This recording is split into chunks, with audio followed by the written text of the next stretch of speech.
少し乱暴しようか。私は強くなるんだ。そのためなら何だって。自分の良心に従って人を助ける。オーラってやつは隠してもにじみ出るもんだからな。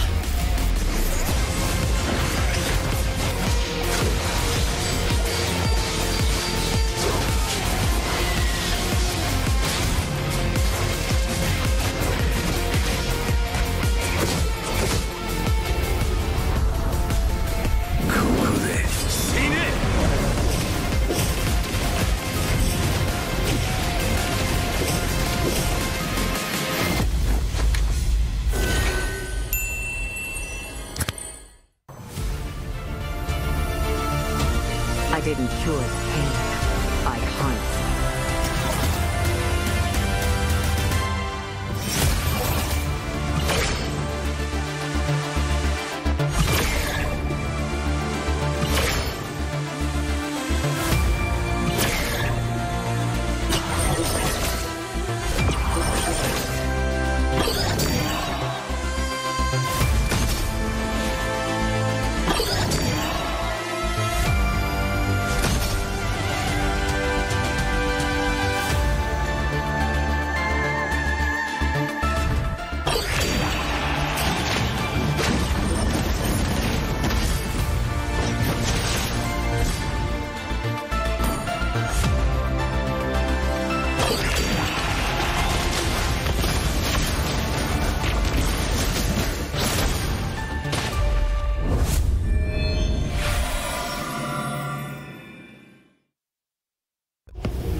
少し乱暴しようか。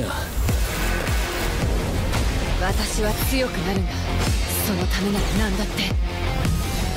自分の良心に従って人を助ける。オーラってやつは隠してもにじみ出るもんだからな。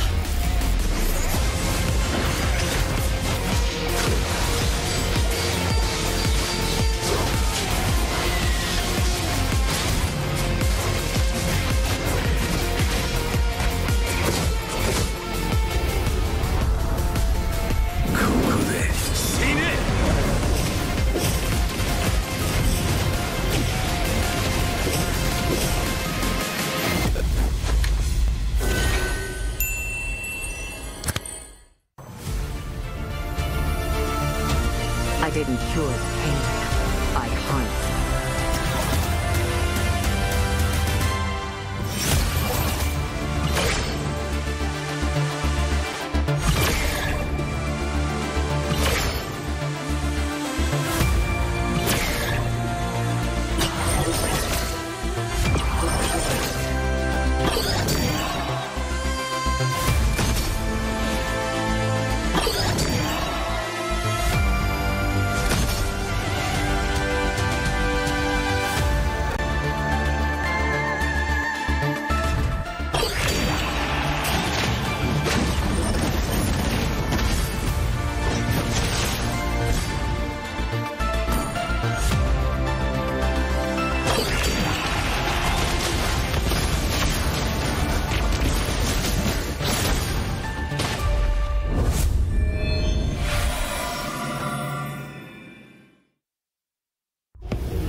少し乱暴しようか。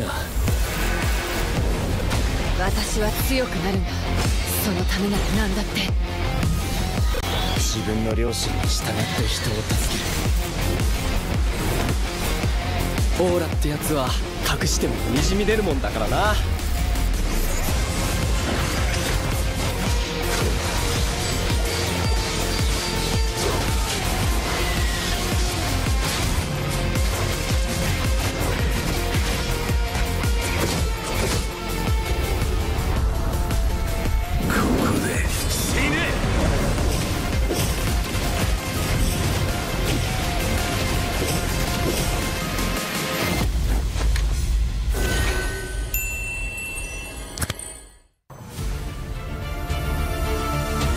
I didn't cure the pain. I harnessed it.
少し乱暴しようか。私は強くなるんだ。そのためなら何だって。自分の良心に従って人を助ける。オーラってやつは隠してもにじみ出るもんだからな。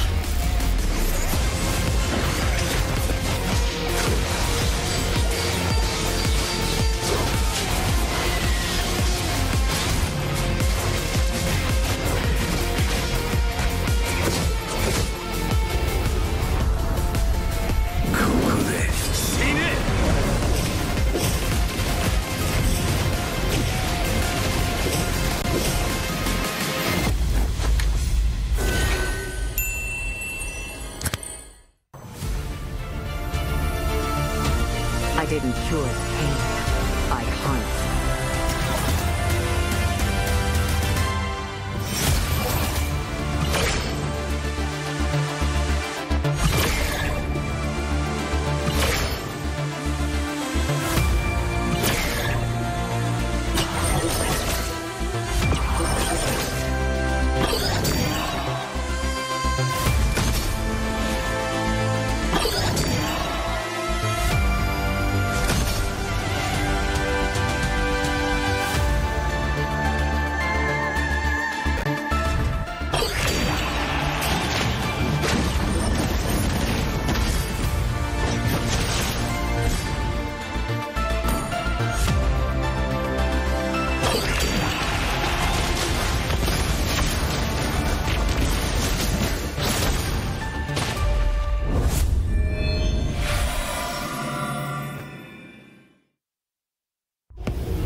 少し乱暴しようか。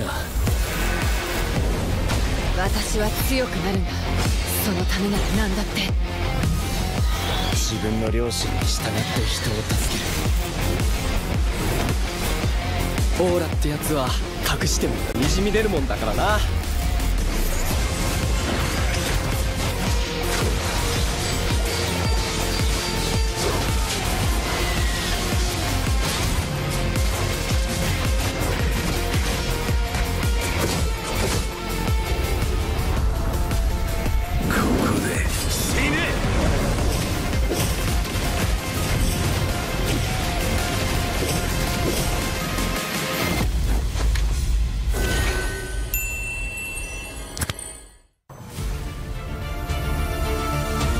I didn't cure the pain. I harnessed it.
少し乱暴しようか。私は強くなるんだ。そのためなら何だって。自分の良心に従って人を助ける。オーラってやつは隠してもにじみ出るもんだからな。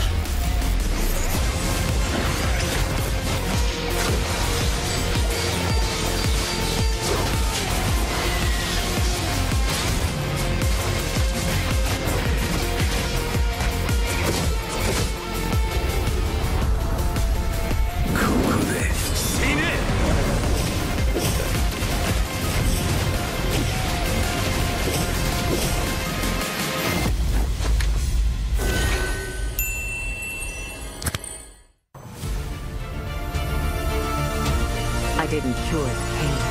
I harnessed it.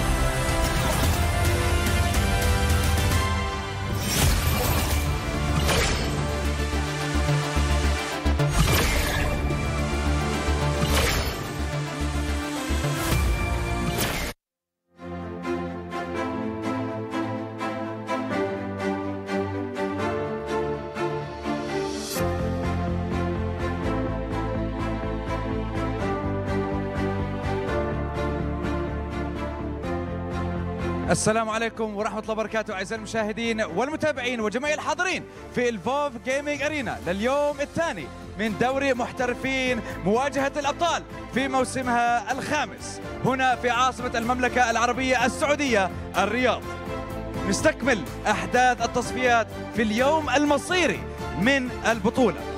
3 فرق متواجدة معانا في هذا اليوم، بنودع واحد منهم وبنتعرف على فريقين متأهلين وضامنين تواجدهم في البطولة العالمية MSC في بطولة كأس العالم EWC.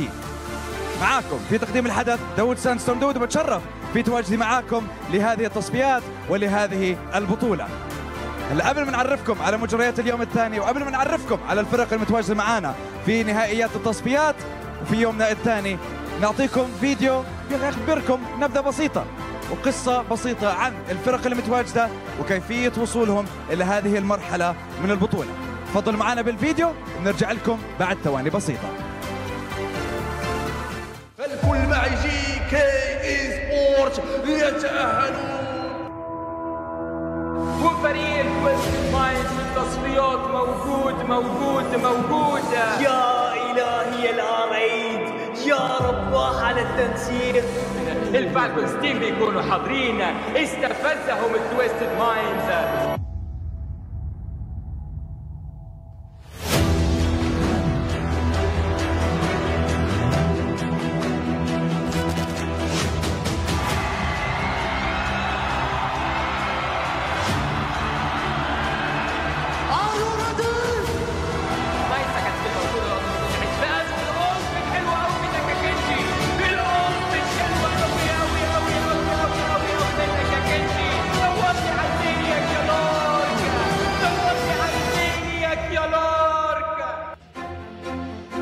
حضورنا الكرام، اليوم الثاني زي ما حكينا هو اليوم المصيري لهذه البطولة. ال3 فرق عم تتنافس على جوائز قيمتها تقريبا $100,000، وأكيد ما ننسى لقب بطل إقليم الشرق الأوسط وشمال أفريقيا للموسم الخامس من دوري محترفين مواجهة الأبطال. مين يا ترى اللي حينال الشرف بتمثيل الإقليمين، ومين يا ترى اللي حيمثل المملكة العربية السعودية في البطولة العالمية؟ قبل ما نفوت في مجريات اليوم الثاني بدنا نخبركم على احد الفعاليات اللي حتكون شغاله معنا على مدار ال3 ايام وعلى مدار نهائيات البطوله. واول واحده منهم هي منافسه البينجو كارد. بنعرفكم على الشروط اللي لازم تتحقق والجوائز اللي حيتم توزيعها خلال ال3 ايام للبطوله. هلا مبدئيا في عندنا اوريدي كم شرط اتحققوا معنا باليوم الاول زي ما انتم شايفين، مثلا تيم وايب اوت، دبل كيل، تيرد دايف كيل، شوت داون، واللورد ستيل. في كمان كم واحده لا تنسوا. وهلا احنا بندور على 5 شروط تتحقق ورا بعض، وباذن الله بنوزع لكم CD كي لابيك تشيست بتقدروا تستخدموه خلال اللعبه.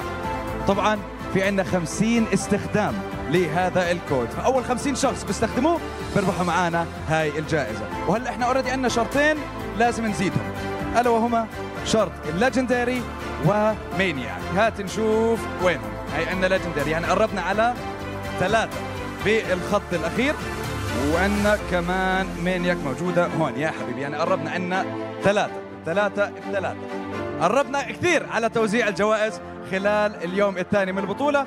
فانا صراحه بدي اشوف ايش رح يصير معنا في مباريات اليوم ومتى حنقدر نوزع هاي الجوائز. شكرا and thank you very much. وهلا حضورنا الكرام، دوري محترفين مواجهة الأبطال في يومنا الثاني بيبدأ بتواجد البطل بالدفاع عن لقبه فريق تويستد مايندز، وأمامه حيكون حصان الأسود لهذه البطولة فريق GK سبورتس. مين يا ترى اللي حيفوز مباراتنا الأولى لليوم وحيضمن تأهله وتواجده في البطولة العالمية MSC؟ كل هاي الأمور نتركها عند الاستوديو التحليلي الأسطوري في الفوف جيمنج أرينا، عند الأسطورة يونس بالتقديم مع المعلقين والمحللين ياسو والدون بيج. تفضل معنا بالاستوديو التحليلي لنبتدي مجريات اليوم الثاني من تصفيات دوري محترفين مواجهة الأبطال في موسمنا الخامس.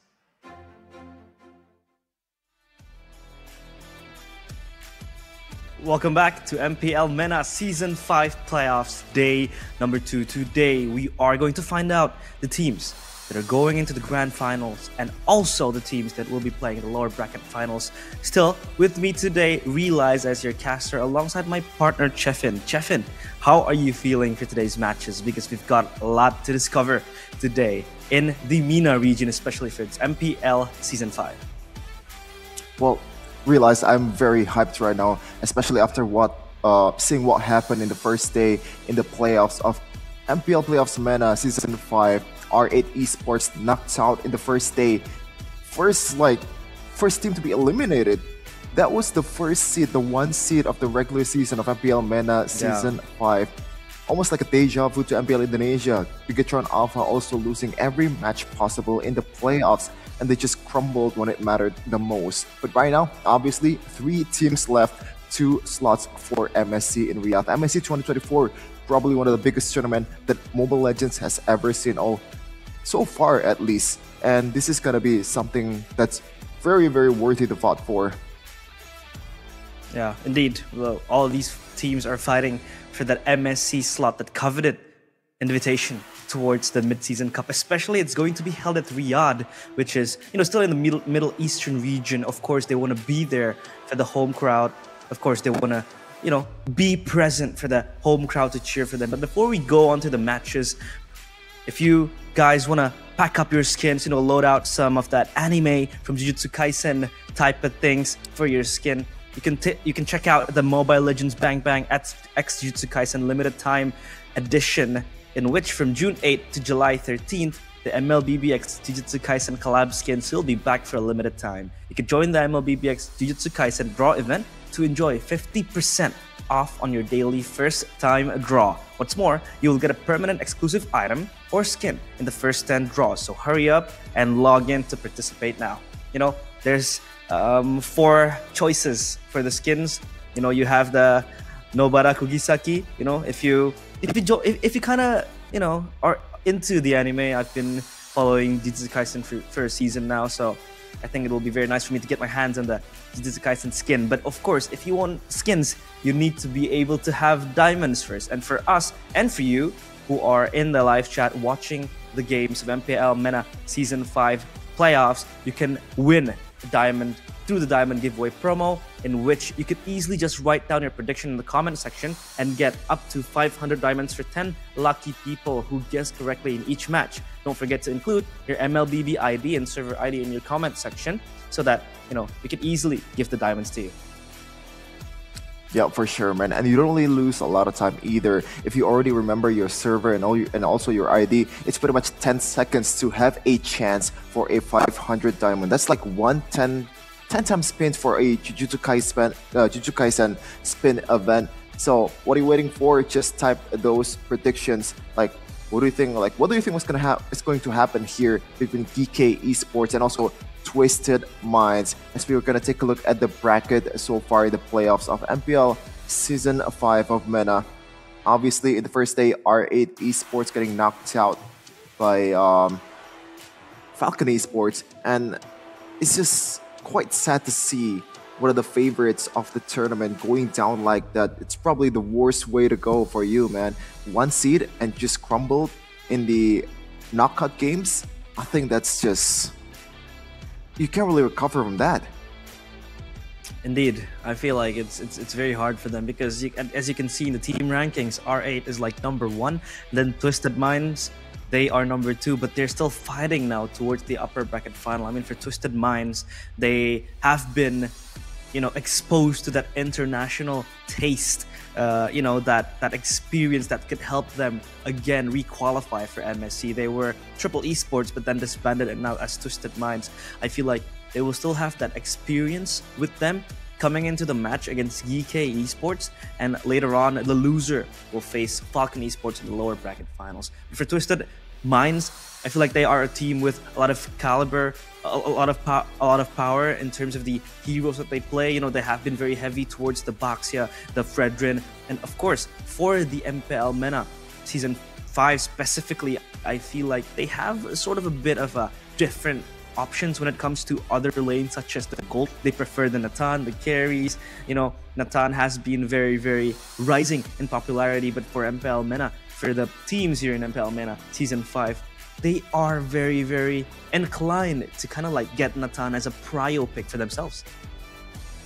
Yeah, for sure. It's a bit different from what we've seen in other regions, especially ID and PH, which is like the mecca of MLBB esports. And what I see in the first day was there's really not much attention being brought towards the Moskov and the Harith, and I feel like they don't really explore that well enough in the gold lane, because that global presence, I've been talking about this a lot of times. I think that global presence is the most valuable assets currently in MLBB esports. That is the meta currently. The chips, the Luoyi, the Moskov, those kind of heroes, it's gonna be very, very hard to handle if you can't really play it the right way or play against it the right way, because there's extra layer of confusement. Is that even an English word? But yeah, that's what I want to say. Confusion. Confusion. Yeah, a lot of things that are confusing, of course. But for Twisted Minds, you know, they are very heavy towards this team fighting type of composition. You have the Exborg in the hands of Sanji. Sanji has been this kind of standout player for Twisted Minds. He has been the type of XP laner that carries the whole game, the whole team, and the Roger pickup as well for Sano as the gold laner. I feel like Roger has been the stable type of stable type of gold laner hero that you want to pick. You won't really lose your lane, you won't really win the lane, but you can survive till you get your items. You know, you get that GDS power spike, you get the Berserker's Fury or the Endless Battle, and then you can transition into some sort of a heavier late game carry. But for their mid laner, you know, they prefer the Farsa, which really enables you to get that extra backline power that could really just pop up the ultimate and just, you know, play around that ultimate when the team is skirmishing. They're going to fight front to back, and I think that's a lot of advantages for Twisted Minds. We're talking about Twisted Minds and GK Esports. In the regular season, Twisted Minds has been able to take down GK Esports with a score of 2-1. So do you think that will be the same thing again, or even maybe Twisted Minds will be able to take them down in a 2-0? Because in the upper bracket final, that will be still in a best of 3 series, which you don't have much of a leeway to create errors. Yeah, I don't think regular season record really matters here in the playoffs. We've seen time to time again, a lot of teams out there in other regions proving that what it matters the most, those statistics, those dominance in the regular season just does not matter whatsoever. Yeah. Twisted Minds, they may have beaten GK Esports 2-1 in the regular season, but in the playoffs, it's a different game. Just like what you said, one playoff game equals to 2 regular season games combined. That is how hard it is to play in that kind of situation. Yeah, but here we go with the Moskov pick and the Natan pick. I feel like these are strong gold laners that you could pick for in MPL MENA Season 5 specifically. I feel like Moskov has been rising in popularity, not only in MENA, but in other regions, for our region as well, MPL ID. I feel like Moskov has been this strong pick that could really just stabilize everything. Come the mid game and then the late game, he'll just be a strong carry. And even with the assassination possibilities that he has with his kit, you know, the Spear of Destruction has that global presence and also has that assassination type of attempt that he has. He could really just be this, you know, kind of like sneaky assassin that could just snipe you down from downtown. And yeah, it's pretty much all things comes into one. You can flank, you can go front to back with that penetration, with the basic attack passive that Moskov has, and even Koba from GK and also Sano from Twisted Minds. There are 2 gold laners with the most hero pools in MPL MENA Season 5 with 9 unique heroes. So we can't really rule out those heroes that's, you know, out of the comfort zone or maybe out of the meta for a lot of regions out there. Like we saw the Clint in the first day, and even it got banned by Coach Dale from R8 Esports in the second phase of the draft. That is something that I've never really seen before in other regions out there, because Clint, like, there's little to no attention being brought to this hero. And in MENA, it's just a whole different game. Like, they are playing something, different here. Yeah, I feel like Clint is a hero that has been very underlooked. I mean, it has been picked quite a few times, especially in situational conditions where you really need that extra range and that extra burst, and the mobility as well at all is offered by Clint. But let's shift our focus on the junglers now. I feel like for Twisted Mind, Soda so far has been the jungler with the most objective of Lords, second most objectives in Lords for the MPL MENA Season 5 with a total secured Lords of 28 Lords. That's a lot of Lords. So I feel like this kind of like just complements the playstyle that Twisted Mind has, because they are this kind of like explosive team fighting type of composition, type of team. But then they have this kind of, objective-oriented jungler. Is that a good thing? Sometimes it is, but sometimes you really want to have your jungler to just fight in the face. But I feel like for Soda, he will enable his other laners, but also his other laners has to enable him to be able to get his hands on the Lord. Yeah, for sure. I think you have to tackle those two different games, man. You have to be able to play those utility junglers, because that is the meta of today's game. You have the stability of a utility jungler as a tank, and also the fighting prowess of an assassin. If you take a look at some of the histories here from these two teams, history tells us that Twisted Minds 4-1 against GK Esports, they have been very, very dominant against this opponent that they're going to face in the playoffs. But obviously, the stakes are higher than I've ever realized. So I kind of expect, or maybe I'm expecting GK Esports to perform the way they performed yesterday, because they actually beat the #1 seed in R8 Esport. That is something that I don't really expect. And they brought out a gameplay that's just very, very aggressive. Even in the first game that they played a Julian mid and a roaming Edith. That combo is nasty. One onward, one earth shatter, and one combo, like any weapon that Julian used and Megumi used, it's pretty much a certain kill, especially if you use that Genius Wand to further enhance some of the magic damage dealing capabilities that your teammates have. It's just nasty. Yeah, we have seen what Julian can do to other teams.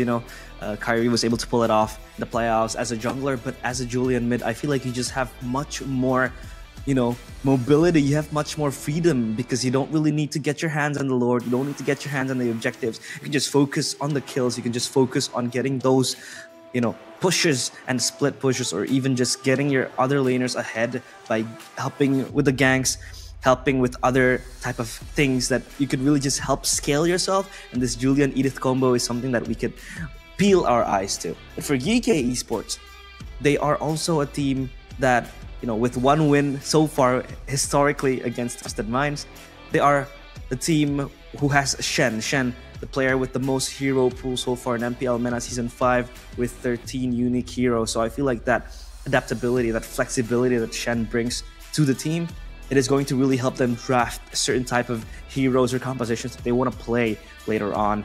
But I feel like for Twisted Minds, their biggest sharpening tool is their experience. They have been exposed to M5 back then, the same core 5 that has been playing in Triple Esports.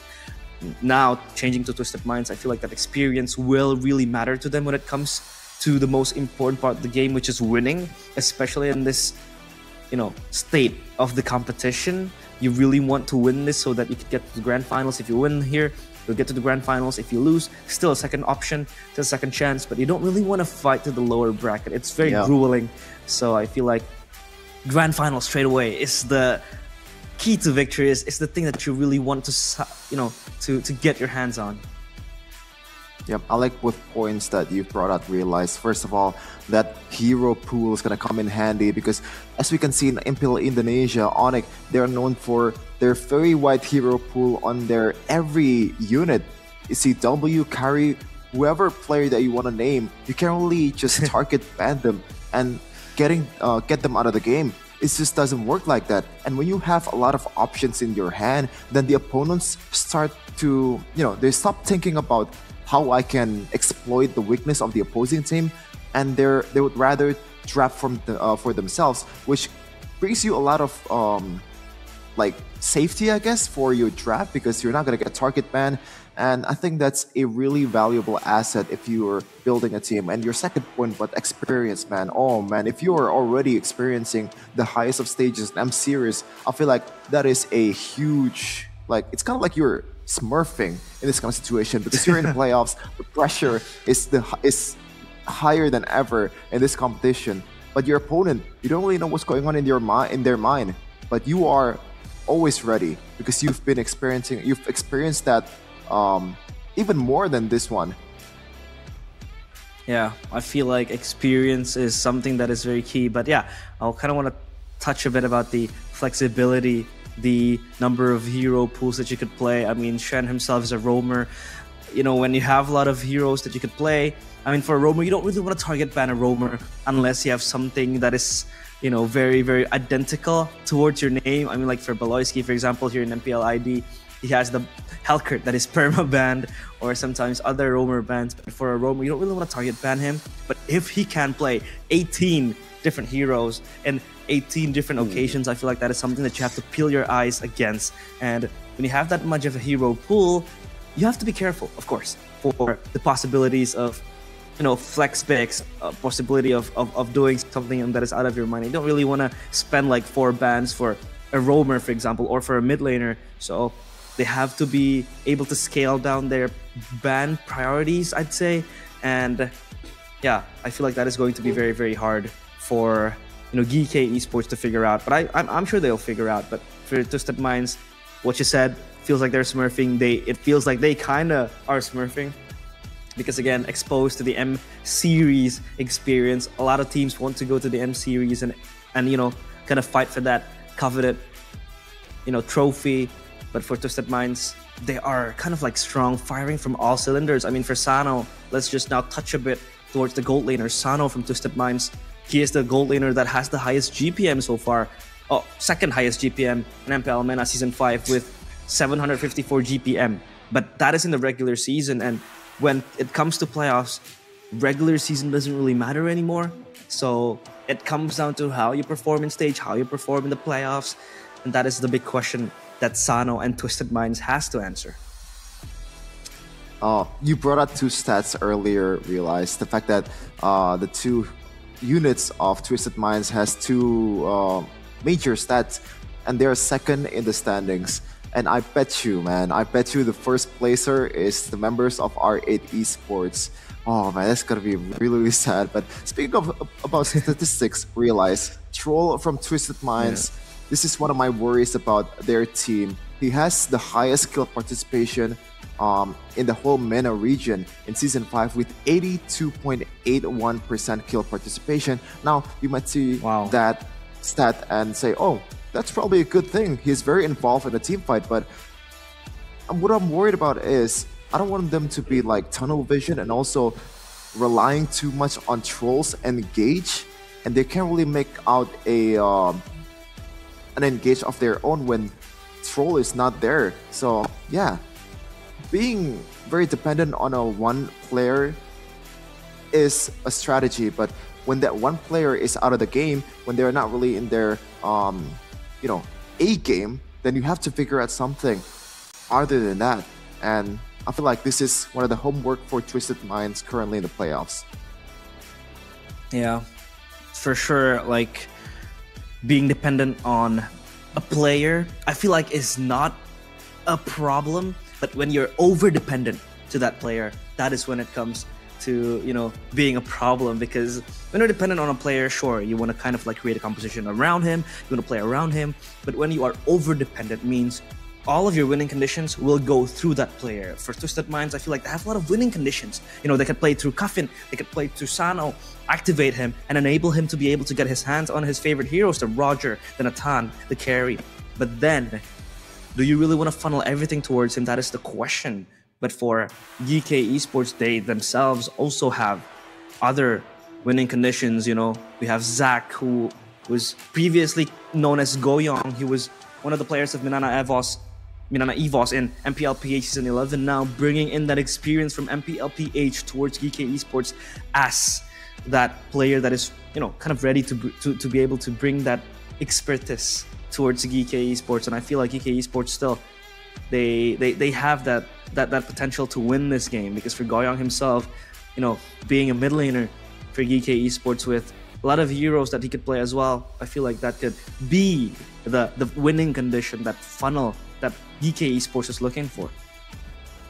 Yeah, I think they should stick to their comfort heroes, and also the way they played against R8 Esports was nothing sort of incredible. The way they're just looking for every clash possible, just owning the bush with the Edith, and also some of the heroes that has a lot of burst potential, combined with the fact that you're, it's like the composition is made for fights, and you can't really be. Like, you have to put all of those resources for a team fight, and you can't really back out either. And when you pour all that resources at the right time, at the right place, with good synergy with your teammates, I think it's gonna come to fruition and create a very, very satisfying result. I believe in the second game, retrospectively, with R8 Esports, they actually banned the Julie in the second phase. That shows you how much respect they have with this pick for GK Esports. Yeah. Retrospectively speaking, for Twisted Minds, when they won 2-0 against Team Falcon, it was one of the favorites to win this all as well. They were picking, the Harith that was left open, the Roger for Sano, again with the same jungler, the Barats, that is the favorite for Twisted Minds. So I feel like a lot of things that are happening for Twisted Minds has been very, very good. I feel like for them, the way they want to draft against the other players of Team Falcon, but now focusing towards Twisted Minds and GK Esports drafting phase, in which they will be able to craft something beautiful. That Harith ban quickly from GK Esports. They don't want to let this Harith go towards the hands of Sano, because that Harith was what destroyed Team Falcons yesterday in a 12-minute game, which is, I feel like something that is very, very quick, a quick end to a game. So that Harith is a problem and is strong in this patch, so they don't want to give it for free. The Fredrin ban as well coming through from GK Esports, kind of just disabling Soda to be able to get the Lord Prios that he has later on as the game progresses. Yep, once again, I said earlier that the most valuable asset currently in the meta is that global presence. You can see the importance of the Luoyi, the Chips, the Moskov, and also the Angela. Brings you a lot of ways to be able to cover the long lane and also catch up to team fights quite fast. And when it comes down to the late game, it's gonna be harder for you to deal with those heroes. But I like the Mathilda pick here coming in from Twisted Minds. I don't know why in MPL Indonesia and also MPL PH, that Mathilda pick in the Realcare season, it was one of the best heroes in the game. It's almost banned in every matches. I believe the frequency in MPL Indonesia, Mathilda is the second most prio hero throughout the regular season, but somehow in the playoffs, they didn't use it at all. I genuinely don't get that. Yeah, the Mathilda was nowhere to be seen. And yeah, I was thinking in my mind, if they're going to pick the Mathilda, they're going to pick up the Barats, and they did. They will try to hover that Barats, and they will pick it eventually. This Mathilda-Barats combo is just disgusting to deal with. It is usually the counter towards Ling, towards a jungler that is really dependent on the purple buff, but they will pick it up this time, and without having that thought of trying to counter something, this Mathilda-Barats combo is already strong in and of itself. So this will be the enabler for Twisted Minds to get their hands on the objective, to get their hands in on the things that they want to prioritize later on in the game. And the Paquito will be left alone on his own devices later on. For Sanji really, really likes to play this Paquito as well, one of his favorite heroes, one of his signature for Twisted Minds. Now for GK Esports, how do they respond to this? I mean, they have that Valentina with the IMU, which might be able to survive with the Detona, with a stolen Detona, but the question is how they will try to fight this in a front-to-back scenario. Yeah, I like the Roger too. It brings a lot of flexibility on how you want to approach the team fight. And a Moskov ban coming in finally for GK Esports. One hero that's not really priored so much in this MPL MENA playoffs compared to the other regions out there. But this is going to be very, very interesting. As you can see here, we're also banned for Twisted Minds. So GK Esports, they haven't picked their roamer just yet. And those healers is also a good match for a Roger, especially if you're playing a Roger against a healer.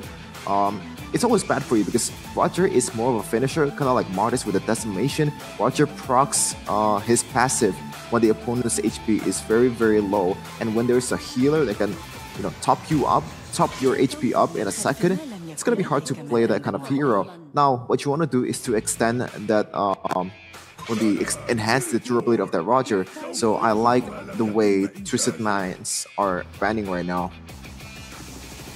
Yeah, the Minotaur ban as well towards the player of GK Esports really just disables that engage potential. I mean, for GK Esports, they have the Yuzong with the Black Dragon form and the Fierce Dive, which main initiation tool, but they have way so much escape coming for Twisted Minds. You know, the Guiding Wind that could easily be cancelled by the Minotaur stomp or like the knockup, so they don't really want to get that given to GK Esports now for the last 2 picks. Interesting to see they are yet to pick up a jungler for themselves, but they will pick up the Joy, a hero that has not yet been seen that much. Oh, no. Now, with a win rate of 75% in MPL MENA Season 5, well, that's a huge win rate, but they're hovering the Adept. I think they'll pick it up though. There is no way they will pick up this Adept, because this Adept really needs, I don't know, something that could really just enable her to get her hands on the Swan Song.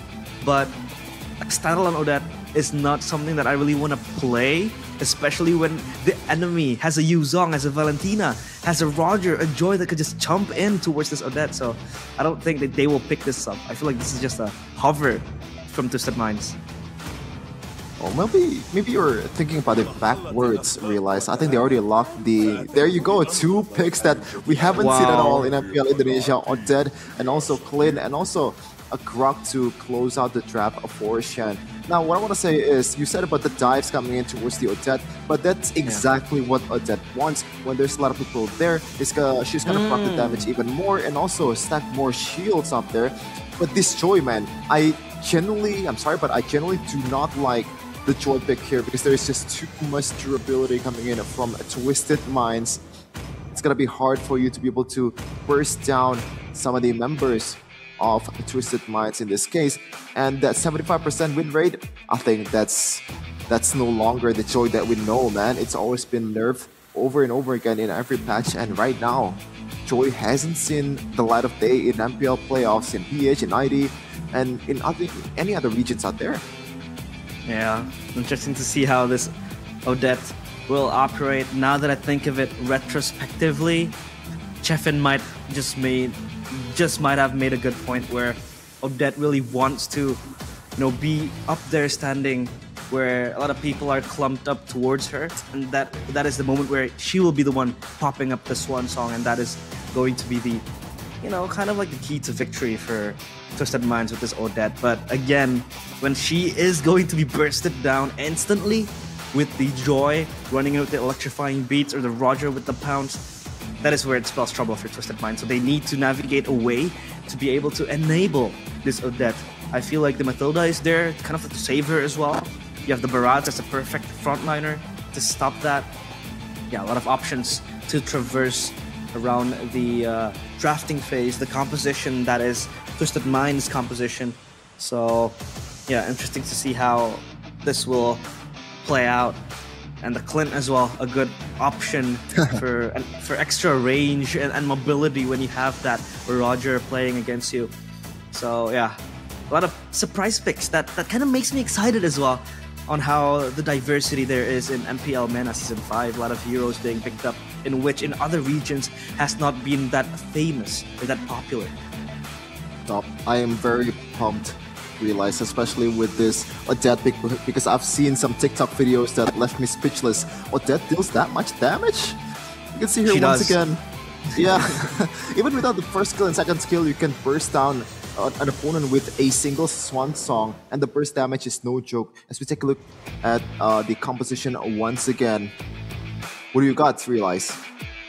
I don't know, I feel like I really want to see the niche composition win, but at the same time for Team GK Esports, they have kind of like rounded themselves up a perfect composition to just rile around these players of Twisted Minds. But we'll see the Line of Dawn for MPL MENA Season 5 playoffs. Upper bracket finals, Twisted Minds against GK Esports. Who will be the victors and who will advance to the grand finals of MPL MENA Season 5. Game number 1, Twisted Minds against GK Esports now. Of course, a lot of things to checklist. The winning conditions. Are you certain, Chefin, that this Odette will have the chance to pop her ultimate? I do think that because right now I believe Odette, when she popped the Swan Song, she's not really that bothered with CCs anymore, and she got a lot of shield on her hand to be able to prolong her durability in a team fight. And we have a this combo of Mathilda. I don't know if you know this, Realize, but Oh My Venus and also Wise use this very often, or maybe Blacklist International when they are testing out the Mathilda and Odette combo.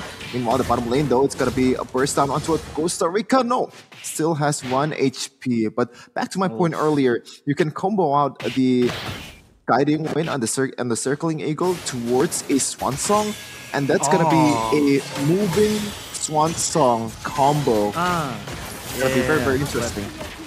Oof! First blood though for Shen, and they get the double kill for GK Esports with Mark as well running around. And that is 2 quick kills out of the pockets of GK Esports. And wow. Back to the topic of that Swan Song interaction. I feel like there's also a unique interaction, Chefin, where, you know, Gord with the Mystic Gush, when he is tethered to a guiding wind, he will be running around and flying around with the, you know, with the Mystic Gush. So I feel like that is also something that we can highlight. But Costa Rica already taken down by Sanji. Sanji will flicker away, but then the Detona's welcome is perfect to the lockdown mark in place. Guardian Barrier is not going to be enough for Shen to get another kill, and that is 2 quick kills pulled back by Twisted Minds. Already seeing the weakness of Joy. Can't really evade those CCs anymore, as Hoda surely will be able to secure this one unless one of us contest this one. Shen might be going down here. Sanji wants to commit onto this. Hoda, one more hit, one more basic attack, and he got it quite easily. Meanwhile, Zetan's welcome from IM. You will be stolen by Zac. Flash Wicked Form will be followed up, but I don't think they're gonna try to go for this one, as they actually went for this one. Swan Song, look at the damage coming in. Realize, I told you, man, they want the time to come to punish them with the Swan Song. Wow, it is all coming to fruition, and Twisted Minds, just like their names suggest, they are very twisted in a sense that they are so wicked and ready with these types of picks, with these types of compositions. And I feel like this is so interesting, so fun to see, where the Odette, who is subject towards such, you know, heavy dives, is the one standing strong to counter the dives coming in from GK Esports.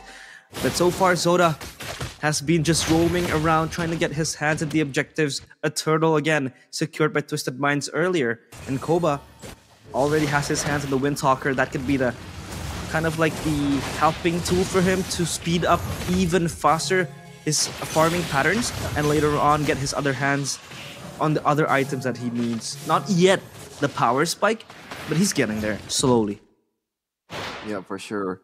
As you can see also the interaction there between Mark and also Hoda. The fact that Hoda is level 6 and Mark is level 7, and Mark just doesn't want to do anything with that, shows you how vulnerable right now Joy is. Meanwhile, Zac will stall the Zetan's welcome, will not be able to do anything with that, as it's back to square one once again. 4-2 so far, about a 1k gold lead for Twisted Minds as we go into the second turtle in a second.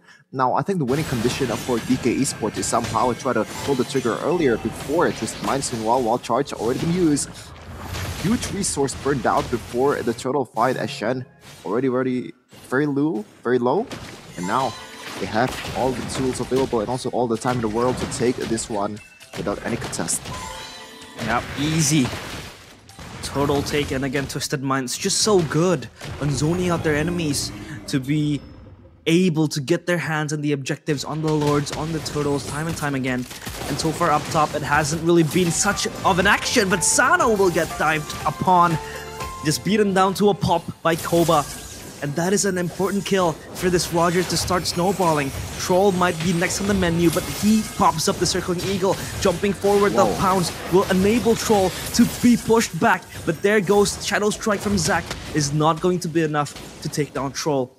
And he will still be standing, defending that tier 1 turret without it even being scathed.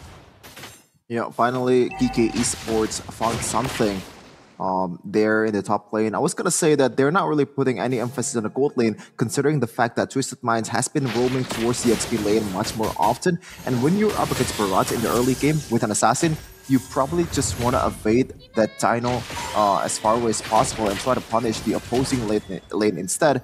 And once again, look at that, Twisted Minds, they read out the movement from PK Esports. Intelligent there, but Mark is very, very vulnerable to CCs and damage. And the siege once again begins. A dive towards the top lane, and Koba, stuck in a rock and a hard place, will be taken down by Troll. Sonos Welcome is there to lock Shen in place, and there goes the Swan Song, but cancelled by the Guardian's barrier. And of course for Shen, he still survives, but at what cost? His gold laner is dead. The one that he has to protect is now gone, and this is just going to steamroll, to snowball Twisted Minds to even greater heights as they get their hands on this tier 1 turret. And so far, it is looking so swimmingly for Twisted Minds. Yep, Coffin.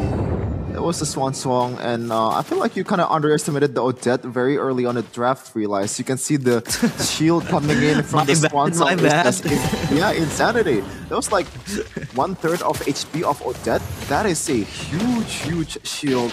And Odette hasn't seen any items yet. She hasn't stacked up all of that damage yet. Meanwhile, the bottom lane, though, Sanji 1v2. I feel like he's gonna get out from this just fine with the shields, with the jab. Now Shen might be in trouble here. Getting crowded by a lot of people there. Once again, Titanos Welcome on towards Zac. He's gonna get munched on and killed. No! Sanji flickers forward and actually secured the kill for Twisted Minds, but it's gonna be locked down with the wall, but still has a lot of damage in his hand and the shields as well. The durability is insane, and once again, they secure another kills on Sino. 3-2-0 for the Twisted of Minds. Oh, how do they even fight this? Koba, even getting jumped on, loses a chunk of his HP. And Twisted Minds, 7th minute, and they're able to just march down the tier 1 top side and the tier 1 mid. And Mark could be next on the blacklist of Twisted Minds. Mark is stuck. He has to run away, has the movement speed to do so, but Coffin is on his way.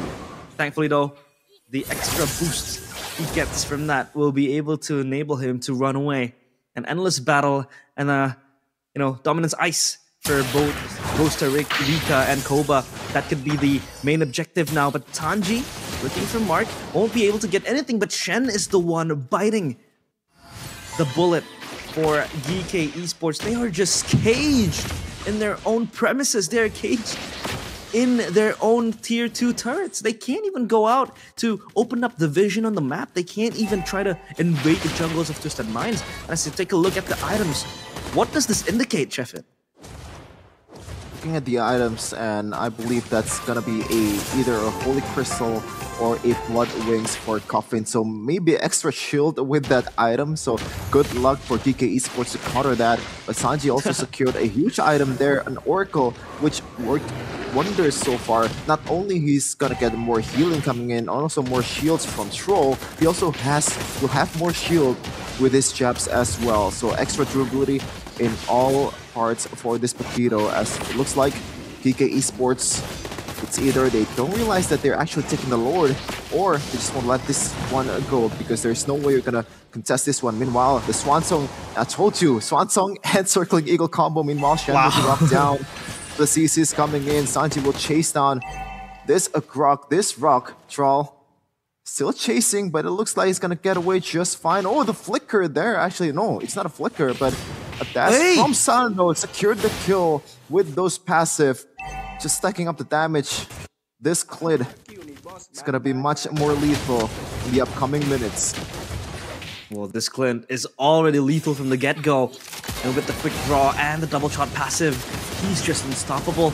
And now they are marching towards the tier 3 turret. And look at Mark, he's just up top trying to split push and maybe create a segue play later on as he's able to get the tier 2 turrets of Twisted Minds. Now the base turrets all in shambles for BK Esports. Circling Eagle popped up and they're able to just open up this base. The Swan Song moving forward, trying to zone out the players of BK Esports, fighting front to back, and the Lord just marches towards the crystal.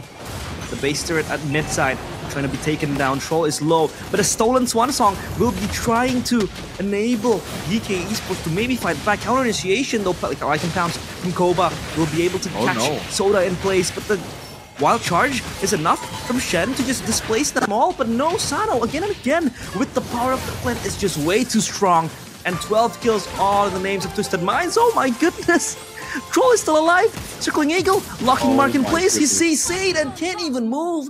And Sano will be the one taking him down. The crystal wide open now for Twisted Minds. This is such a bloodbath. They end it all in the 10th minute of the game, and I underestimated that a dead pick. That has been so crazy for Twisted Minds. Yeah, I love the dead pick, but on the other part of the court, man, I just do not get why they would pick Joy in this time of the game, especially with how bad Joy is right now. No CC immune anymore on that electrifying beats, and you can munch on by the Barats if he actually lands that wide. Victory secured by Twisted Minds. One more game. They need to secure to be able to represent a MENA region in MSC 2024 in Riyadh. So right now, they're gonna be playing much harder than ever, man. Because this is like only one game, one more steps to take to be able to represent your country and the region.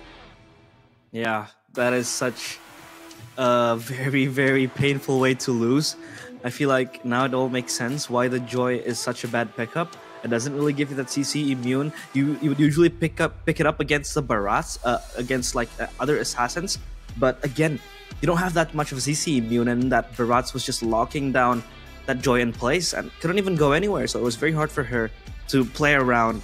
And in the last minutes of the game, even Mark tried to create that split push up top because it was the only thing he could do. He can't even run around the backline of Twisted Minds because he knew he would be taken down by the Daytona's Welcome, just locked in place, frozen, can't even move. And there was so much CC coming in from Twisted Minds with the Matilda and then the Odette as well with the stun. So yeah, it was just hard for the Joy to maneuver around. And this Odette pick, I feel like, yeah, it was good, but it wasn't really the only reason why they won. It was because the other laners were really active. I mean, Troll was stepping up huge, and the MVP, of course, for today is your jungler Soda, the guy with the objectives in his eyes.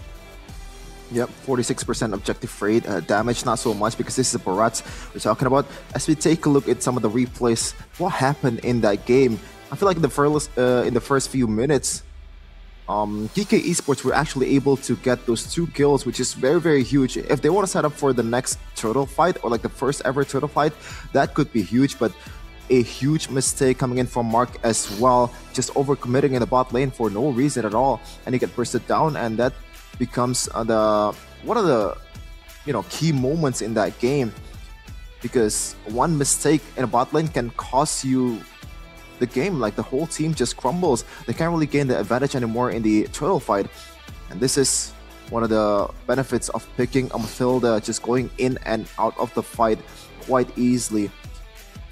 This is one of the moments too where Hoda was one of the leading charge, one of the leading core of the Twisted Minds composition. And you can see there the Joy. It's not only the Joy is a bad pick right now, the fact that he picked it against a Barats plus the Matilda. You can pick the Joy against other healers, other like Estes or maybe a Florent, heroes that doesn't really have that dashing maneuver or maybe like mobility skills. That's all right, but this is Matilda we're talking about.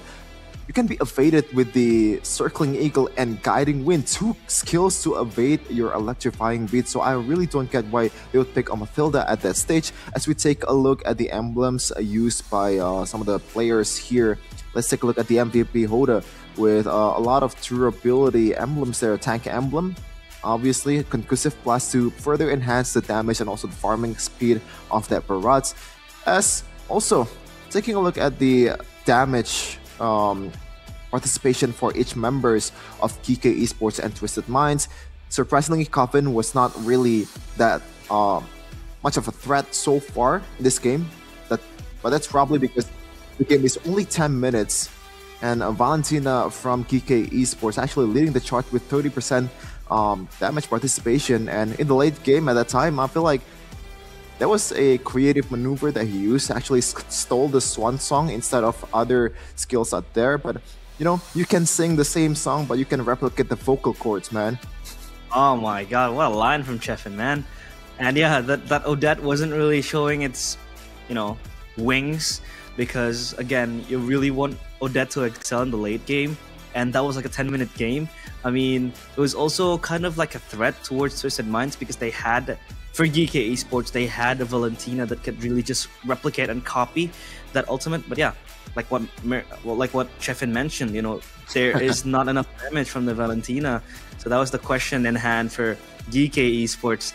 But yeah, for Twisted Minds, they are up 1-0 with such a stomp. I don't know if, you know, GK Esports can recover from this. I feel like they can. I mean, it's a best of 3, not much space to create errors.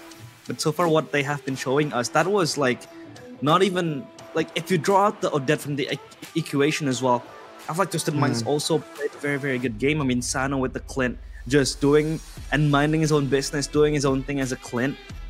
You know, if you're playing Clint, you're just farming up, and come the late game, come the mid game, you feel like you're just dealing tons of damage, and that wasn't even the late game. That was still like a mid game scenario for the Clint, where the Roger was kind of like getting that spotlight slowly for the players of GK Esports. The Roger, that dive towards you know, the Clint at the top side turret was kind of like the beaming light for them. But that was just not enough to stop the Clint, because the other lanes were just crumbling and gone. So they had a lot of prio in other lanes as well. So for Twisted Minds, their priorities were just set straight from the get-go. Yeah, I feel like we are very surprised by the picks, but I don't think I'm surprised by the result. This is the 2nd seed against the 4th seed, and the game ratio from Twisted Minds is just night and day compared to the GK Esports in the regular season. They are currently, out of all the 3 teams that's available in the playoffs, the de facto best team based on their regular season stats. But let's see though, if GK Esports can turn it around in game number 2, maybe just stay away from the Joy and also drafting a better composition against this kind of draft from Twisted Minds. And I like the Clint too, man. Like usually when I see the Clint, it's always like it's not a prio pick, right? It's more of a, oh man, we don't really have a good gold laner here to play, so let's just pick the Clint. It's an easy hero to play, and also has some tools to kind of get you out of trouble with the 2nd skill. But against a Joy too, it kind of further enhanced the possibilities or the capabilities of Clint, because Joy is not really a tanky jungler, it's an assassin.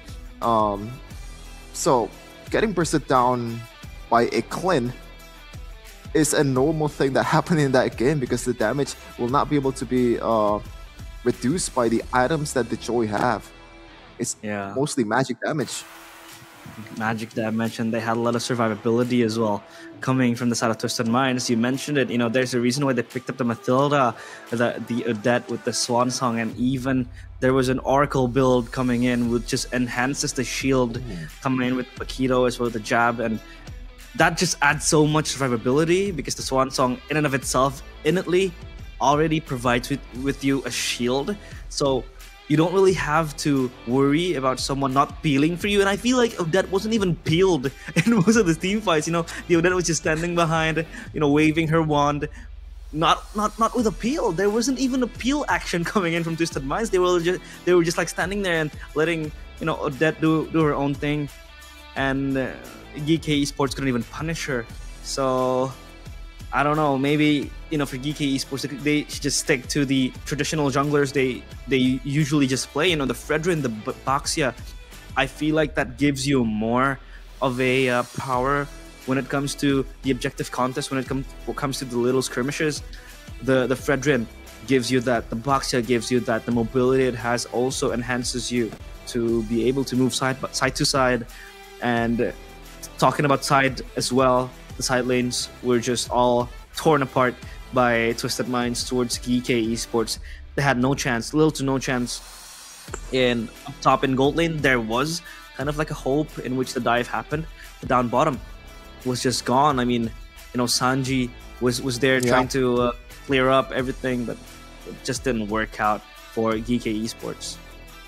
Yeah, I was gonna mention the importance of Sanji in that game, because off camera he also does a lot of work, a lot of off camera kills that he secured. It's a like he's surrounded by a lot of people there, like it's a 1v4 situation, but he made it one-on-one with the right targets as well, and he can get away from the danger quite easily because he has a lot of movement ability with the jabs, with the knockout strike. He is playing a wonderful game that game with the Paquito, and I feel like if we were to pick a second MVP in that game, that would be Sanji. And even if you pick Sanji as the MVP, then I would probably not mad about it and kind of agree with it. Those two are the MVPs of that game. Let's see though, in the second game, will it be different this time, because they're gonna cook up something that's much different. Hopefully GK Esports can actually retaliate in the second game and makes things much more interesting here. So we are beginning with some of the bans that's already secured on that one. Let's see, what's it gonna be? Is it still gonna be the Angelas and the chips on the Luoyis? I feel like that's the meta right now, but maybe the adjustments will come in from GK Esports. Yeah, the Luoi was banned in the second phase of the game, or the drafting phase for the teams, but the Barats, they determined that the Barats is a bigger threat compared to maybe the Paquito or the Mathilda. So they take it out for Soda, and the Angela ban coming to the Paquito as well, taking away. Sanji with the Paquito wasn't really, the hyper carry he was. He was not really the flashy player, but he was sucking up pressure. He was sucking up 2 to 3 people towards him, making space for his team, and just staying alive as long as possible. And that was the reason why he was, probably, like what Chefin said, the second MVP of that game. And it was just so hard for the players of GK Esports to get their hands on the end because of Sanji just appearing there. And the Fredrin ban coming through with the chip as well. So 2 roam bans and 2 jungler bans in this game. Okay, I feel like the Barats ban was a bit unnecessary, and I just want to highlight this one. In the MPL MENA playoffs season 5 so far, I feel like they kind of forgot that export exists, and Barats is not really that prime jungler anymore as they ban. This is an interesting ban, Taritza, so maybe Twisted Minds, they want to play through their backlines, a hero that doesn't really have a lot of mobilities. That could be very, very dangerous to pick against a Taritza. Let's see though if that's going to be the case. But the bans coming in from GK Esports, Mirko mentioned this in MPL Indonesia, those minor adjustments in the playoffs is what wins you the game. But this is much more than minor, I feel like, realized. The Paquito and also the Barats is a bit too reactionary, at least for me. And this is something that's really, really interesting. You picked out the Yuzhong in the very first pick of the game. Yes, the Paquito is gone, but you still have a lot of ways to deal with the Yuzhong, especially if you pick something along the lines of a Claude, a hero that doesn't really get targeted by a Yuzhong, and also a good EXP laner that can 1v1. Oh no, it's actually not a Claude, a better hero in fact. It's gonna be the Harith and also the Mathilda once again for Twisted Minds. Ooh, this is already a hard trap already for me. No way. No way they banned out the Barats and the Paquito, and they let go the Harith with the Mathilda as well behind it. This is just trouble, I feel like, for GK Esports. I don't know why they picked up this Yuzong again. I do understand the bans, like what you said, it was reactionary. But to let the Harith go, it's that prio? I don't think so, because this Harith has been so much of a pest to deal with. That is the hero they picked up when they won against Falcons yesterday for Twisted Minds. But they will counter it wow. with the Lolita and a Moskov in hand. Still, the Harith, I feel like, will just win lane against Moskov. But when it comes to the late game, I feel like the Moskov will have much more of an agency to move up top, to just move freely and, just dish out the damage as how a late game Moskov would do. And Valentina to round up the first phase of the picks here for Twisted Minds. Already a well-rounded draft coming from Twisted Minds, but TK Esports, that Lolita pick just came out of nowhere. Usually when you're playing against a Harith, you want to play like a pick-off composition with a Kaja or maybe a Franco, or maybe even more creative. You overload it with damage coming in from Phoveus, but that's a bit too creative, I would say, in this kind of meta. And I'm gonna give you a statistics, Realize, and also the viewers out there. The most prio heroes in the playoffs of MPL Indonesia and MPL PH with almost 100% banning rate is Harith on ID, and also, guess what hero on PH? Harith. Yep, also Harith. Like, you can already see the importance of this pick, especially in the mid game, man. Once you get the Starlium sight and also the Feather of Heaven, there's really no ways to counter the Harith unless you just overload it with a CC, preferably a suppress that cannot be dealt with as a Harith with a Purify. Yeah, the gravity and the magnitude of this Harith pick is just way too mighty for Twisted Minds, and I feel like Twisted Minds is just like Thanos, collecting all the Infinity Stones. They got their hands on the Mathilda, the Barats last game, and now the Mathilda. They're rounding up a pretty strong and threatful draft towards the players of GK Esports. Now the question is, what will they pick towards this Harith? The XP has been completed and the gold lane as well, so there is there's no room for reactionary counter picks like the Mincetar or the Lunox. Maybe the Lunox would come out as well, but it is not going to really deal with the Harith because Lunox is a lane counter towards the Harith, not a game counter. Because when the Harith just comes online, gets his hands on the items he needs, when it comes to the mid to the late game, Lunox won't really stand a chance against the Harith. But the Luo Yi and the Guinevere ban is coming out from both teams. If you cover all the screen right now and only see the bans coming in from GK Esports, you'd expect them to play against BTK, against Cloud9. Because this is like a MOBA Zane bans, man. A Guinevere, Pasha, Fredred, and Barats, and also Paquito. And I feel like they forgot the existence of Akai. I feel like banning an Akai is much better than Guinevere, but oh my goodness. Okay, they want to play it really fast with the Nolan and a Julian. I get why they want to play the Lolita here. So they want to go guns blazing and just pretty much a glass cannon composition. Now, Twisted Minds, do you want to play a bit more reactively? Or do you want to just respond with some more aggressive picks here? And I feel like, not gonna lie, Realize, a Mincetar is playable here. But I don't think it's gonna be picked. Yeah, Arl, I was gonna say Arl, but yeah, man. I should have predicted it earlier, so it sounds cool, but no. Yeah. You can clip it, later on, Chef, and just flex it on your social medias. But yeah, and Arlet will be picked up.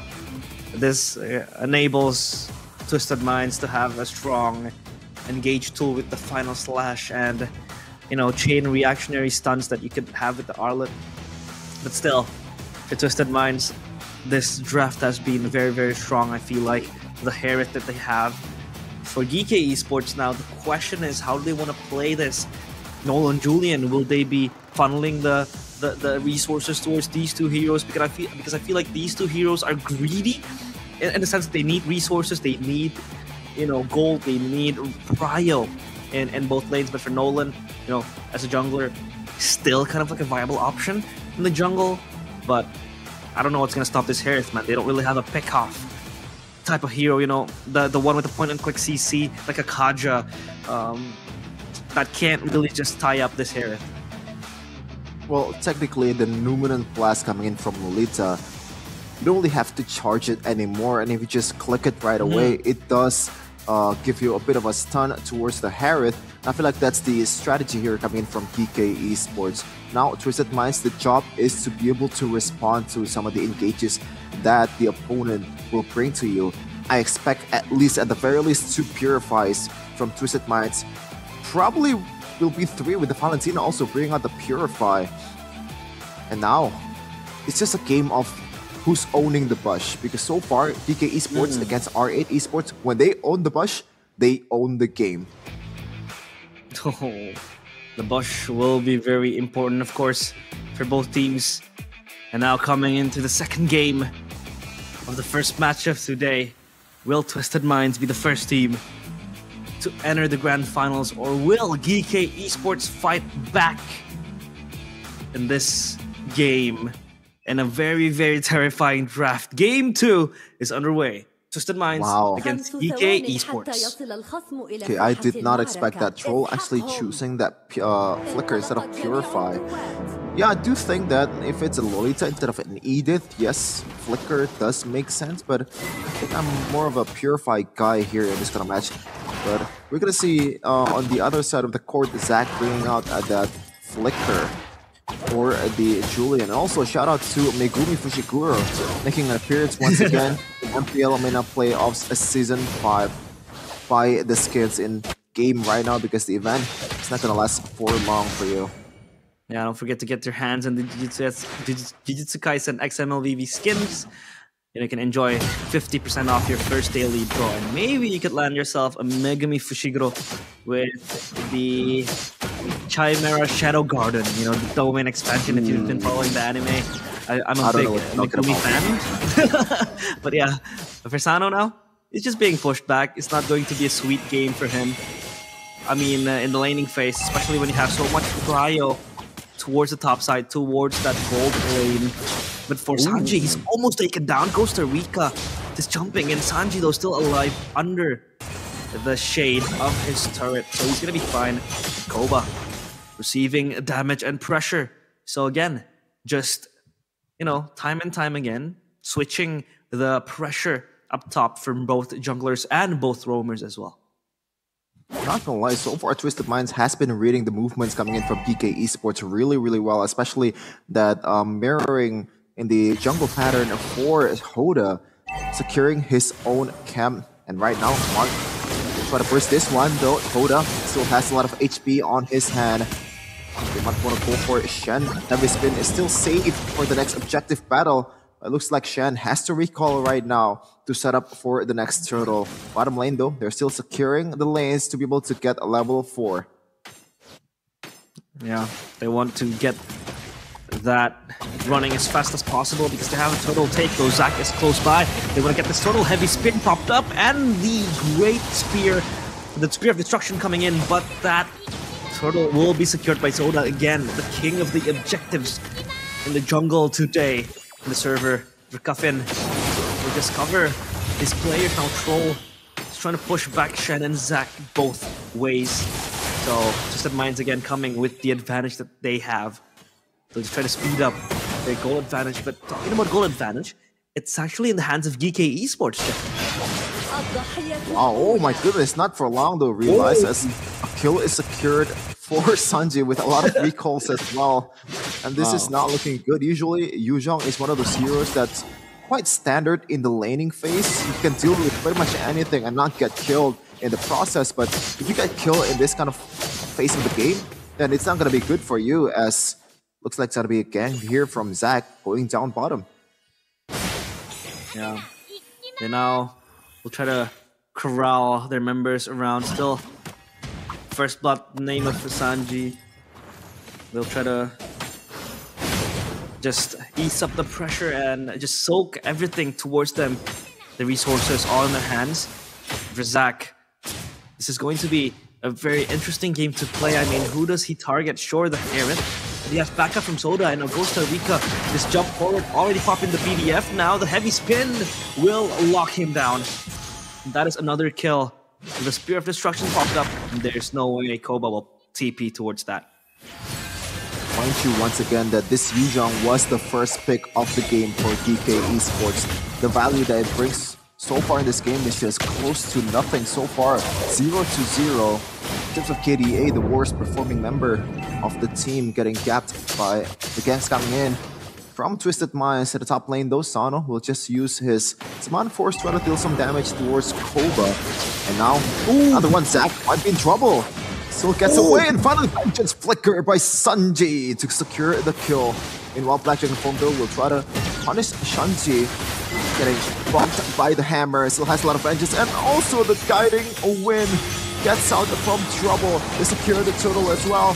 Black Dragon Form from Coffin will secure Costa Rica's life. And now Sanji once again doing a lot of work as the XP lane of Twisted Minds. They are playing this game in a twisted way, and he gets away scot-free with 1 HP. What a display of micro, realize. Wow. Disaster. 2 words, 1 word even. Disaster for GK Esports.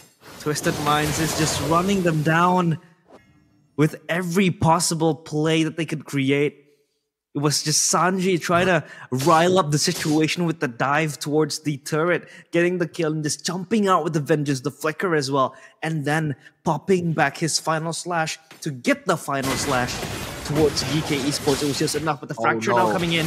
Trying to pull back Sanji saved with the guiding win, but there you go with the Petrify. Moving on Blast now, locking Coffin in place, and Sanji is still alive. This guy's unkillable, and Shen has to retreat. But the Shadow Strike coming in, and Sanji jumping in with the Vengeance. Dauntless Strike, not committed, and Troll will just shoo away Shen. But there's Zack coming in with a change. He will try to lock him in place. The Dauntless Strike is there, and the Fracture is not enough. But here comes the Spear of Destruction. This could be the saving grace for Team GK Esports. Koba will jump forward, but Mark is still alive. And they might have overstayed their welcome. But Twisted Minds still very brave, very courageous. Take the fight, heavy spin towards Costa Rica again. This Yubzong can't even fly. His wings are clipped, and Twisted Minds get the 9th kill of the game. Wow, Costa Rica right now, he's trying his best to replicate Mio's performance in NSC Grand Final. 0-5-0 so far. Unnecessary stray? Okay, Don't do him dirty, bro. Don't do him dirty, bro. I think Milo is a cool guy. He'll be fine with it, and it's gonna come back stronger in MSC 2024. And right now he's on a bootcamp on PH. But enough of that. We're back into the game so far. 4K gold lead for Twisted Minds, 9-1.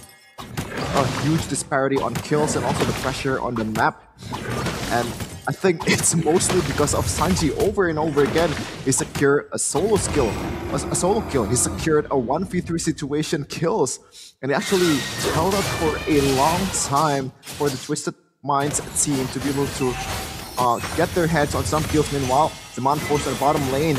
Also, the Circling Eagle does a lot of damage, also knockup towards the members of GK Esports. One more hit to Shen will do it. Luminant Blast will not get him out of trouble. Guiding Wind once again to give him a more shield and also healing. Sano is still very much healthy. One more hit to Mark, and he secures 2 kills for Twisted Minds. In the top lane though, it's also a kill secured towards Costa Rica. Finally, 6th death as an EXP laner. Something of a meme number right now for all the EXP laner in the world. I feel like it's a casual KDA for explainers in rank, but for Costa Rica, this is something that he wants to forget. This is a very, very hard game to play. You can see Sanji already getting that item to his name, the Radiant Armor now. Soda is just trying to invade the jungle. Costa Rica might get stuck again, but thankfully though, he gets away with the jump. And with the Twisted Minds, they're just treating this jungle as themselves. But now the Black Dragon form will be popped up to try to let him escape. The spear is there, but no teleport now. They're just waiting for it to expire. The final slash towards Shen. Shen can't soak up the damage, and Sanji gets the kill. The heavy spin committed with the Zaman Force as well, popping it left and right, and the Petrify connects there, just gone, evaporating. The mirror shatters for GK Esports as they get taken down, wiped away from that bottom side fight. Domination is understatement, and once again Mark is forced to just split pushing while the whole team, 4 guys, getting absolutely desecrated by the whole teams of Twisted Minds. And I generally do not see any kind of counterplay that GK Esports have, especially with how safe Twisted Minds are playing right now. They also have a lot of bailout mechanic with the guiding wind, also the circling eagle, so they are going to be very, very safe in the next team fights to come. Now, Lord, next on his eyes, for Zoda. So I don't really see an opportunity where GK Esports can climb back unless this Moskov in the hands of Koba just gets like a maniac and then gets his items, gets online, because, you know, I kid you not, a Moskov could be a saving grace for certain teams when it comes to the late game, but that is just not, I don't know, it's just not realistic. And now Sanji stuck in the wrong side of the map will be taken away by Mark. And that could be a consolation kill, but here comes the cavalry, stolen Black Dragon form for Cuffin. And look at the CC! It is just so sweet. Another dragon joins the fight, but it is not going to be enough. It won't even hurt them. Sano running away, running forward. Shen stuck again. The frontliners aren't frontlining. Costa Rica will just try to shoo away the players of Twisted Minds. But look at Cuffin in the backline getting Mark. Or Zach rather. And now they march towards the base. This could be the end of GK Esports, I presume. Now they're just gonna try to deal with this one. One wave has already been cleared, but the bottom lane though, the Lord is coming, and they are still 5-man healthy.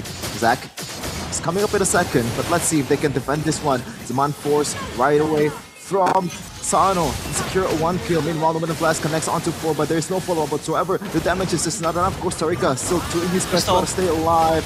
It looks like it's gonna be the end for GK Esports in this upper bracket finals. Twisted Minds wins this one and secures a spot in MSC 2024. Welcome to Riyadh.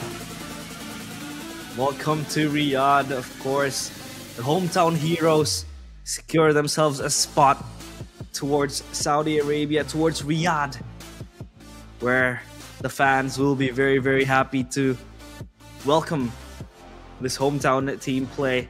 And that was such a strong showcase of insane prowess. It was just so crazy.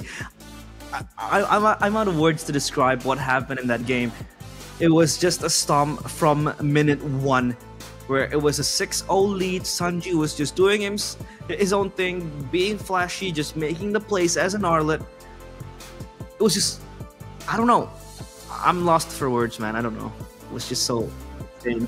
Yep, for sure. I feel like here's the thing, all right? When you're playing this kind of composition from GK Esports, if you're not dominating right from the get-go with the burst damage in the early game, then you're gonna be at you know, it's gonna be hard for you to come back, because let me tell you, man, I'm a Yuzhong player, and when I'm like down like 0-5-0, there is no way I'm gonna be flying as a dragon towards a 5-man healthy team, because I'm not gonna be able to take all those damage even as a dragon.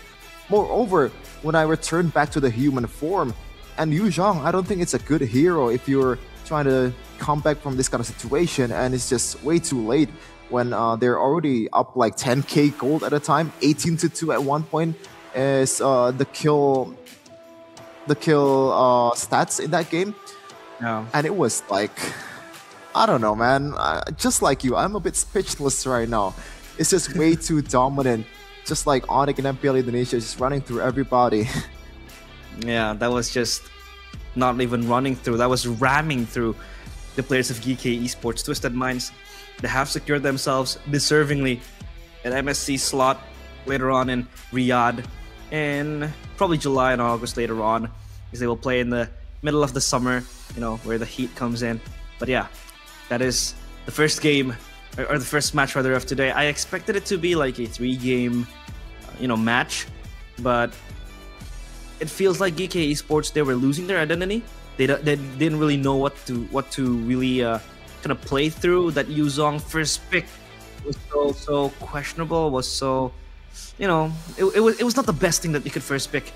But yeah, here are the few highlights that happened in the second game of the first match, where you could see this Julian pick as well. Chefin could not even deliver. Yep. Let's look at this. Sanji just bobbing and weaving. This is probably the best part though. You can get away with a little bit of HP. And also the fact that Matilda is there kind of enhanced the durability from the Arlet. It's already durable in the first place with the Vengeance and also the Spell Fams coming in from that Arlet. But when you combine that with the healing and the shields coming in from Troll, you're just pretty much unkillable. Yes, you get killed in some parts of the game, but the retaliation right away, securing 2 kills very, very fast because you have Harry that's already snowballed in this part of the game. 11 minutes is all it takes for them to dominate in this game. And even in the first game, it was like, how many minutes was it realized? 10 minutes? So a combined 21 minutes for securing an upper bracket series. As we take a look at the stats, please do not look at Costa Rica's stat because like you're gonna be spooked, man. You're seeing a ghost. Oh no, that is way too hard for GK Esports to deal with. I mean, the only item that he completed was the Athena shield. Oh man, Kevin, that was such a difficult pill to swallow. And Mark was trying to get his BOD, the Blade of Despair, for the Nolan. But yeah, it was so hard for GK Esports to just climb back to the game. Twisted Minds, though, with such a very nice score, you can get 21. That's like most of the kills in the game. And here are the stat leaders, the damage dealer for GK Esports, of course, the Nolan, in the hands of Mark. He was getting the kills with the Fracture, the damage as well with the Gauge and the Expansion, but again, it's not enough because Twisted Minds. Oh man, have an Arlet that is such a hard target, so sly, so sleek with the movement. You can't do much as a Nolan because the Nolan can't even have a lockdown. That's the question. That's the problem. They don't have lockdown that is enough. The Numenon Blast sure is there, but again, it's so telegraphed that the players of Twisted Minds can just easily dodge away. When you have a Kaja, for example, with the Divine Judgment, it's easy. You can just click it and you pull one back towards you. But the Numenon Blast, I feel like, is not enough as a single or like as a self-standing CC. It's just not good enough.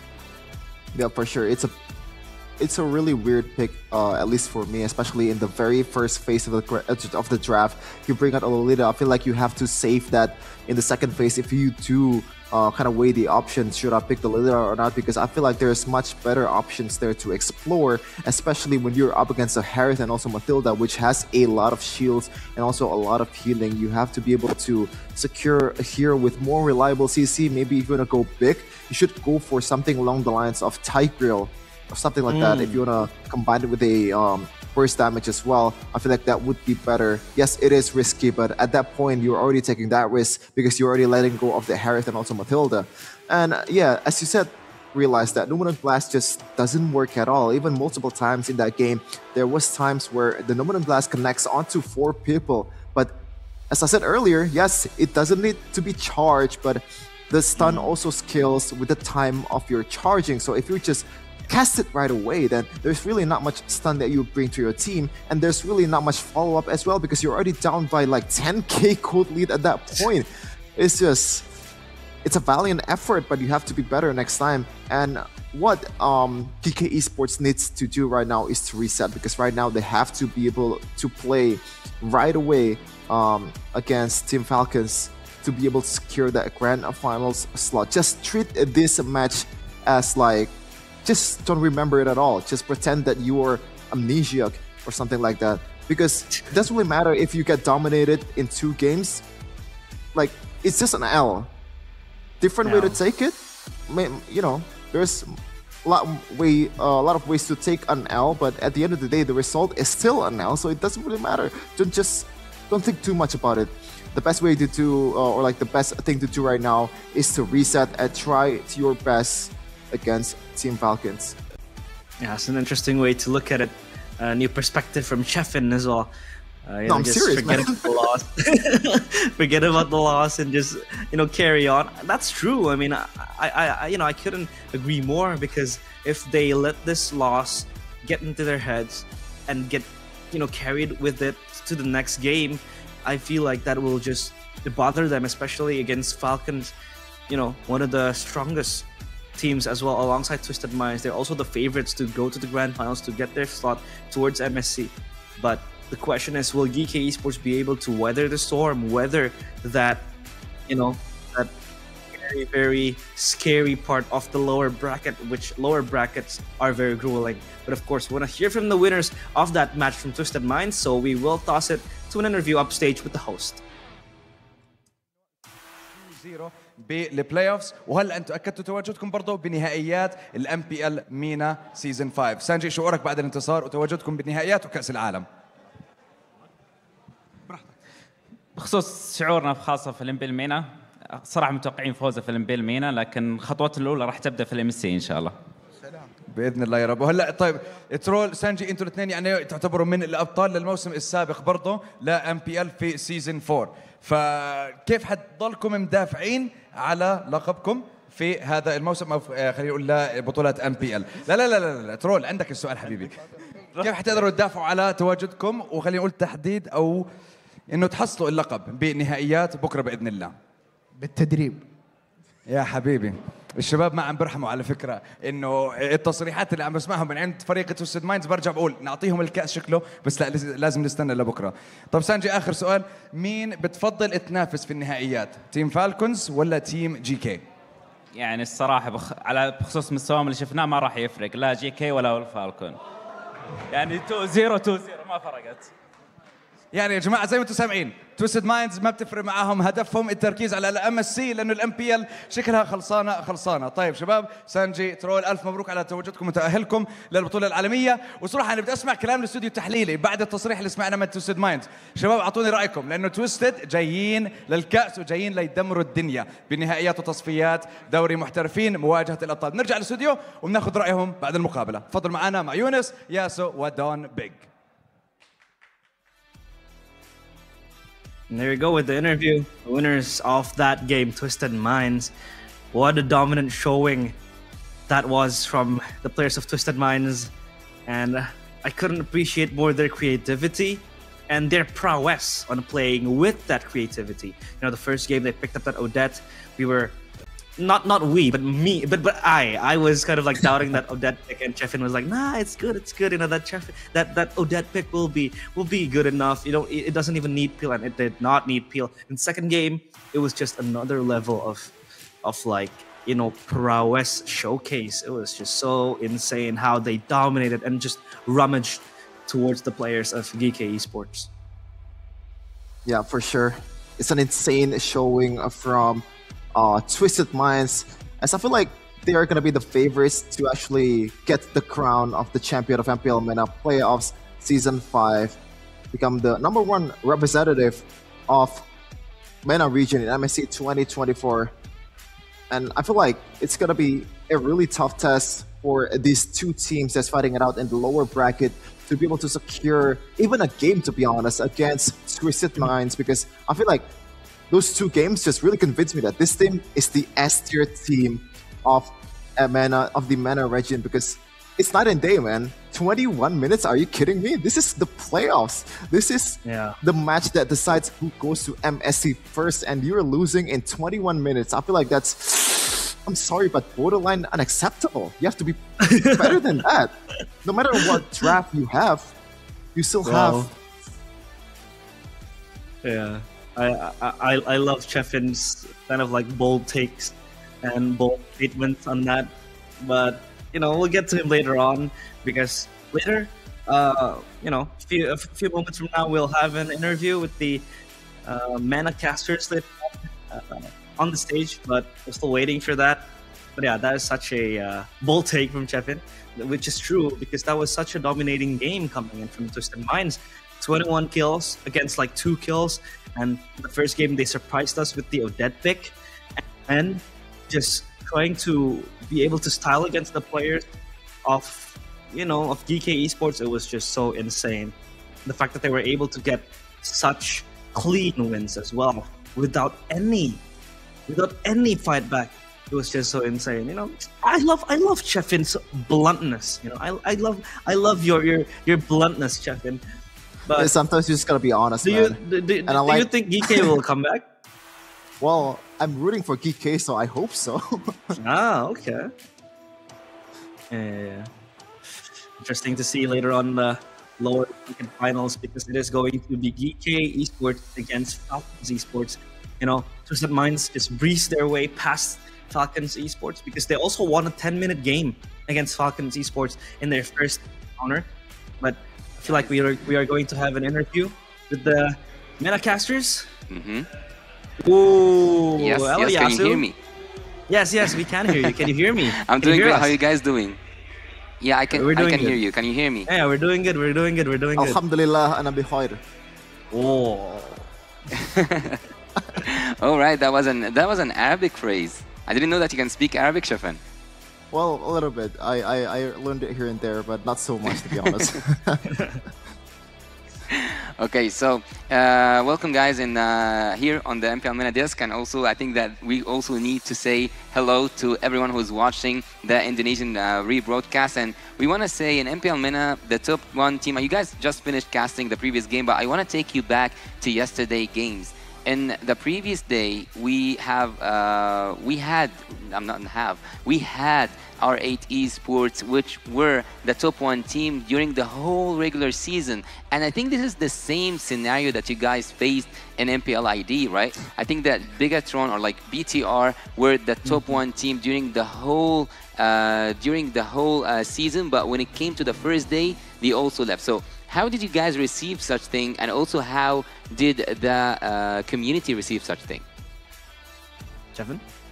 Oh, it's for me? Oh, well, for me, I'm more of the spectator here, so I don't really feel sad or maybe happy about it, but I am happy the fact that GeekFam were able to stomp Bigatron 3-0. I'm sorry, I'm very blunt here, but yeah. Overall, it's very, very surprising to see these kind of teams that's dominated in the regular season in like incredible fashion just crumbled in the playoffs. And I feel like Mirko said this the best. They kind of lost their vision. They kind of lost the fact that they are the number 1 seed in the standings, and they should play like one. Well, speaking of Mirko, I think that I was a guest in MPL ID, and you were the host, Shafan, but I want to like have both you guys' opinions. Do you guys believe in Mirkers? You know, it's like it's the most real thing that has ever happened. I mean, have you ever seen a guy supporting his team, you know, rooting it, becoming the first seed of regular season, and then just crashing and burning in the playoffs? That could have been much real, right? That's the realest thing that has ever happened in the face of the planet. So yeah, Mirkers is real, definitely real. It's the realest thing ever in this world. And for you, Shefan, do you believe in it? Well, I feel like I have a different opinion here. It's a very convenient thing, man. If he actually predicted it, it's a mere bless. Then if he's wrong, it's a mere curse. So I don't want to speak on it, but it's a good kind of running joke here in MPL Indonesia. It does bring out a lot of funny moments as well, and I'm happy that he actually brought it out or maybe created it. So basically, he's never wrong. It's either a blast or a curse, but he's never wrong. Nah, he's never wrong. Mirko is always right. Well, I think that it was my mistake introducing R8 Esports to Mirko, because I told him stay away from R8, but yet R8 left us from the first day. Well, speaking of the games that we just had today, and like the first game between Twisted Minds and GK Esports was a dominant game between both these teams for the favor of team Twisted Minds, but for Twisted Minds, do you guys think, because now they will compete in the MSC, do you guys think that they can do something against the whole world, not just Indonesia? I feel like with their creativity, they could pull off something surprising.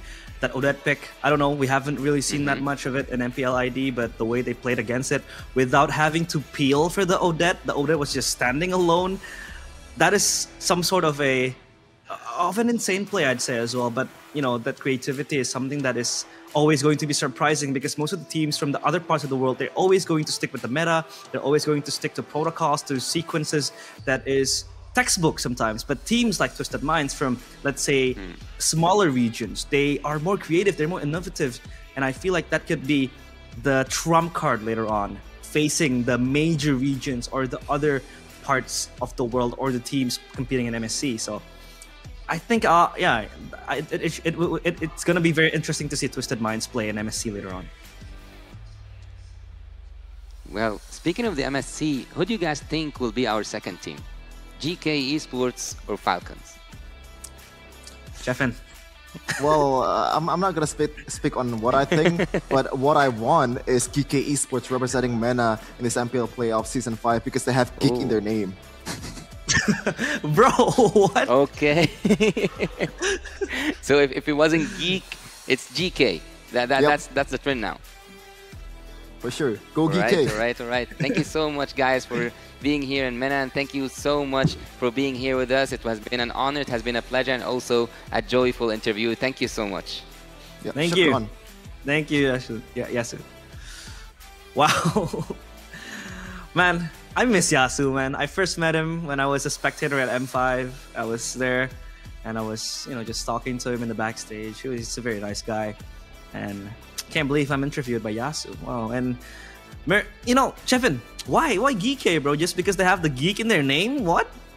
Well, also the fact that I watched them in the first day and they dominated against R8 Esports. It was like a miracle indeed, because the composition that they brought in that game, the second game of Twisted Minds, were very similar in the first game of R8 Esports versus GK, and they actually pulled it off against the #1 seed in the standings, but they didn't just manage to replicate it in the second game, unfortunately. I just like the aggressiveness and the fact that they are willing to go above and beyond on this killing threat, on this ganking, on this burst damage potential. The Nolan and the Julian, you don't really see that very often, or you don't see that at all in any region out there. So it's a new flavor of MENA.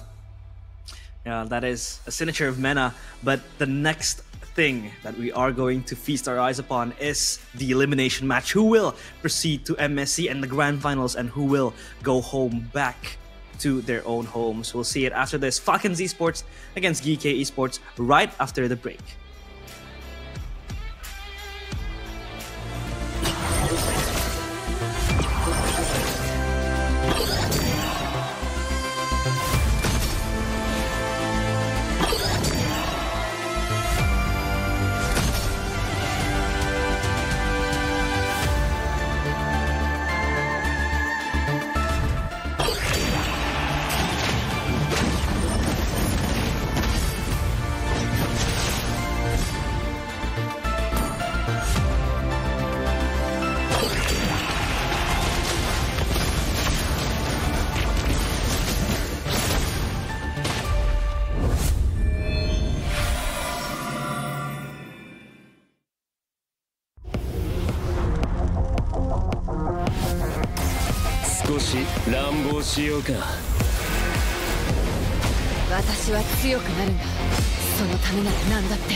オーラってやつは隠してもにじみ出るもんだからな。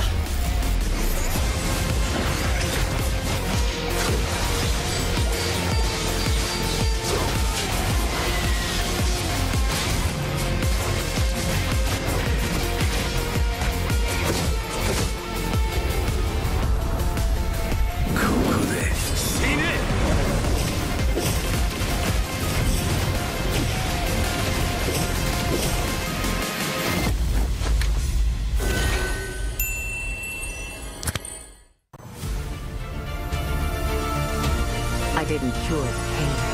I hunt.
し乱暴しようか。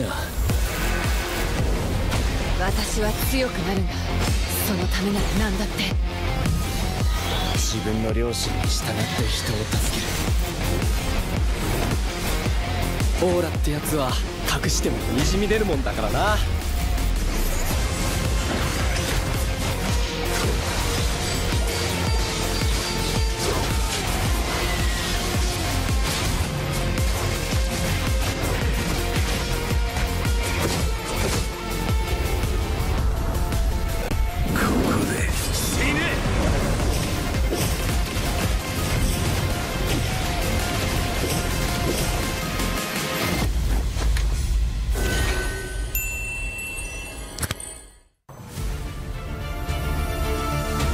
I didn't cure the pain.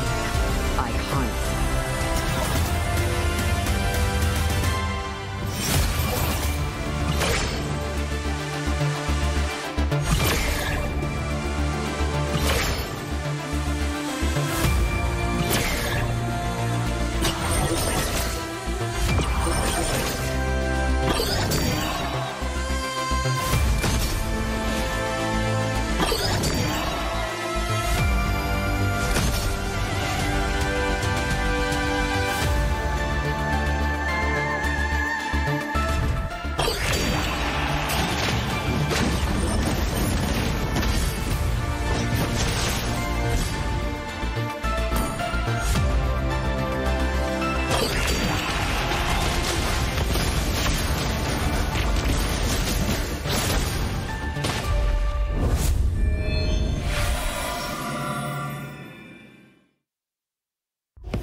少し乱暴しようか。私は強くなるんだ。そのためなら何だって。自分の良心に従って人を助ける。オーラってやつは隠してもにじみ出るもんだからな。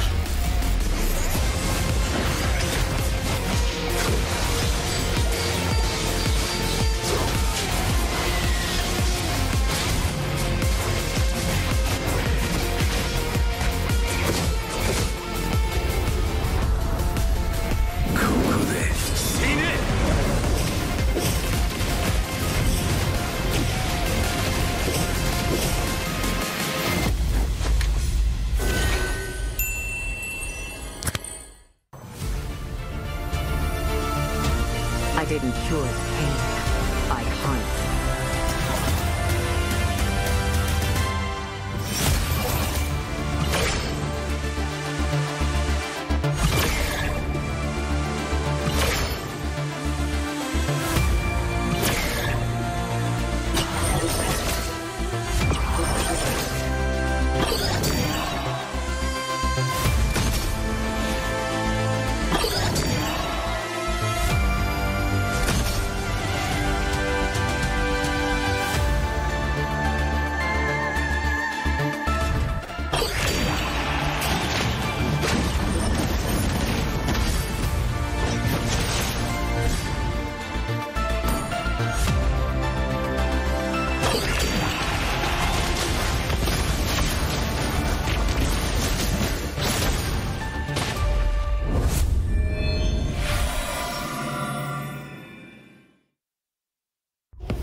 少し乱暴しようか。私は強くなるんだ。そのためなら何だって。自分の良心に従って人を助ける。オーラってやつは隠してもにじみ出るもんだからな。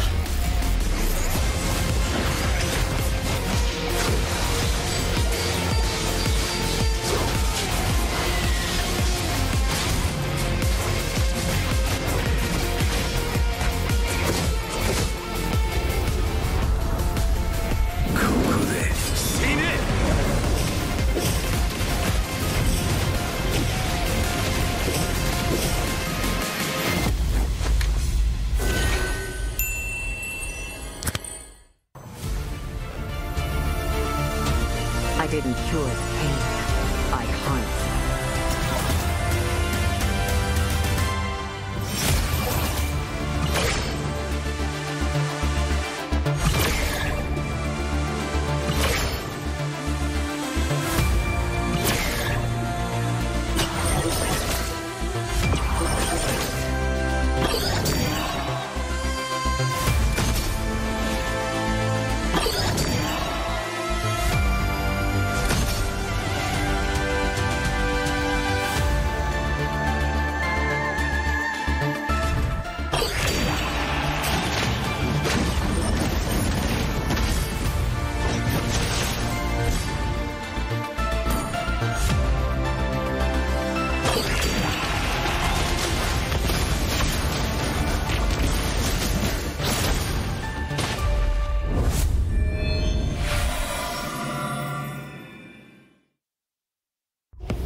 し乱暴しようか。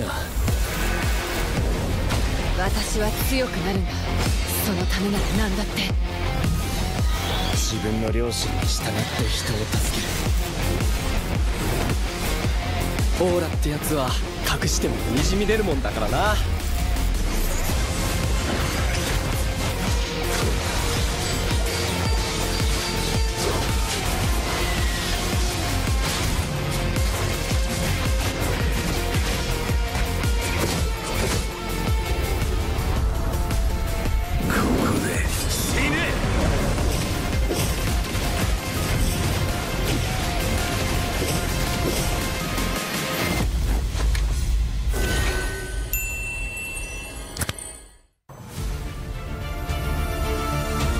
I didn't cure the pain. I harnessed it.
少し乱暴しようか。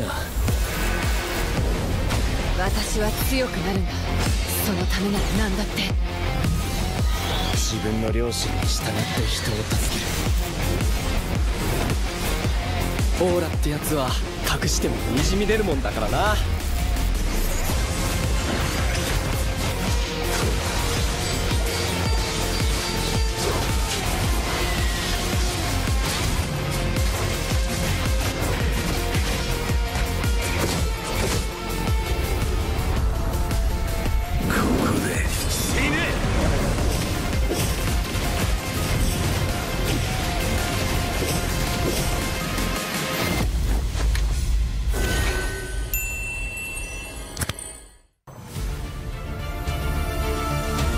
I didn't cure the pain.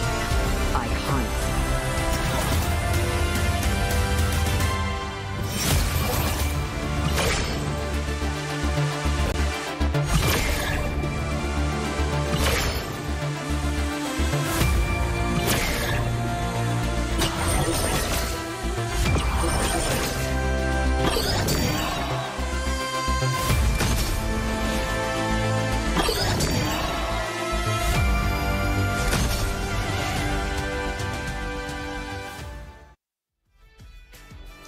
Assalamualaikum warahmatullahi wabarakatuh. Ladies and gentlemen, welcome back to MPL MENA Season 5 playoffs, where we will be moving on to the second match of today, GK Esports against Falcons Esports, which we saw GK Esports being knocked down to the lower bracket finals by Twisted Minds, none other.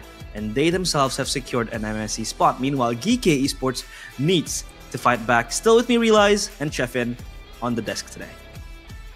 And this is going to be a very tricky situation for GK Esports.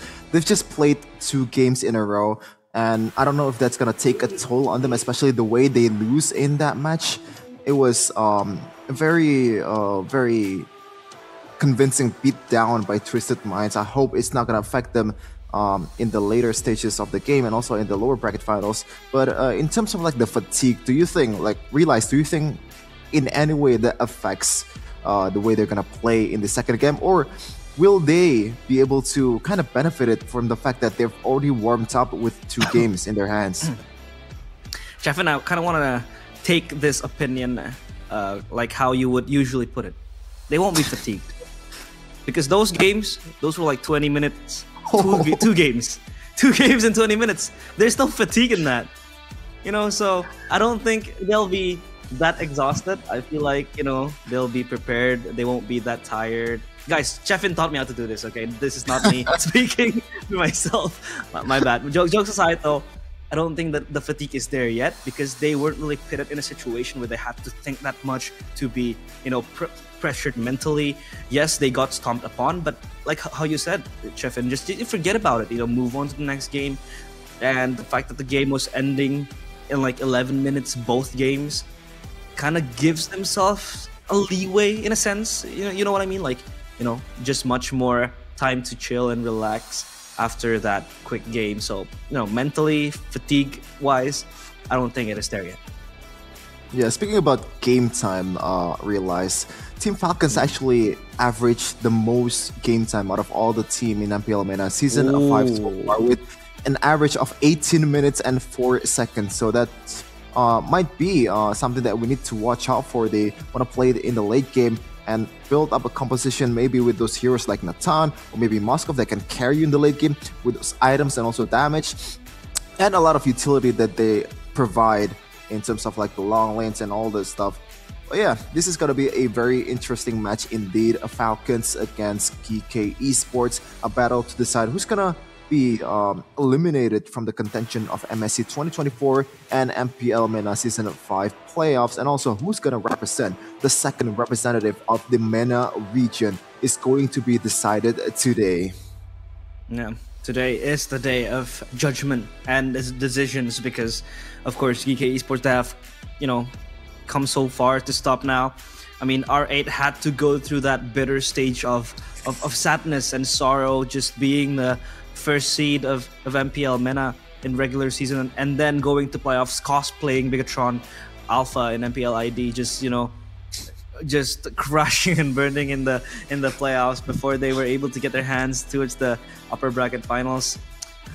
So yeah, I think for GK Esports, they're in a much better place. I mean, the grass is always greenner on the other side for GK Esports this time. Yes, you got stomped upon, but still, you have 5 games now. Not trying to condone them to create mistakes, to do unfair errors, but in a 5-game match, I feel like you can have that much more of a freedom, much more of a leeway to create errors. But in a best of 3, it is unforgiving. Once you make a mistake, you're done. And for a best of 5, I feel like there's still time to evaluate what went wrong in the drafts, what went wrong in the gameplay. And in the best of 5, yes, it will be draining. It will be physically tiring. It will be mentally draining.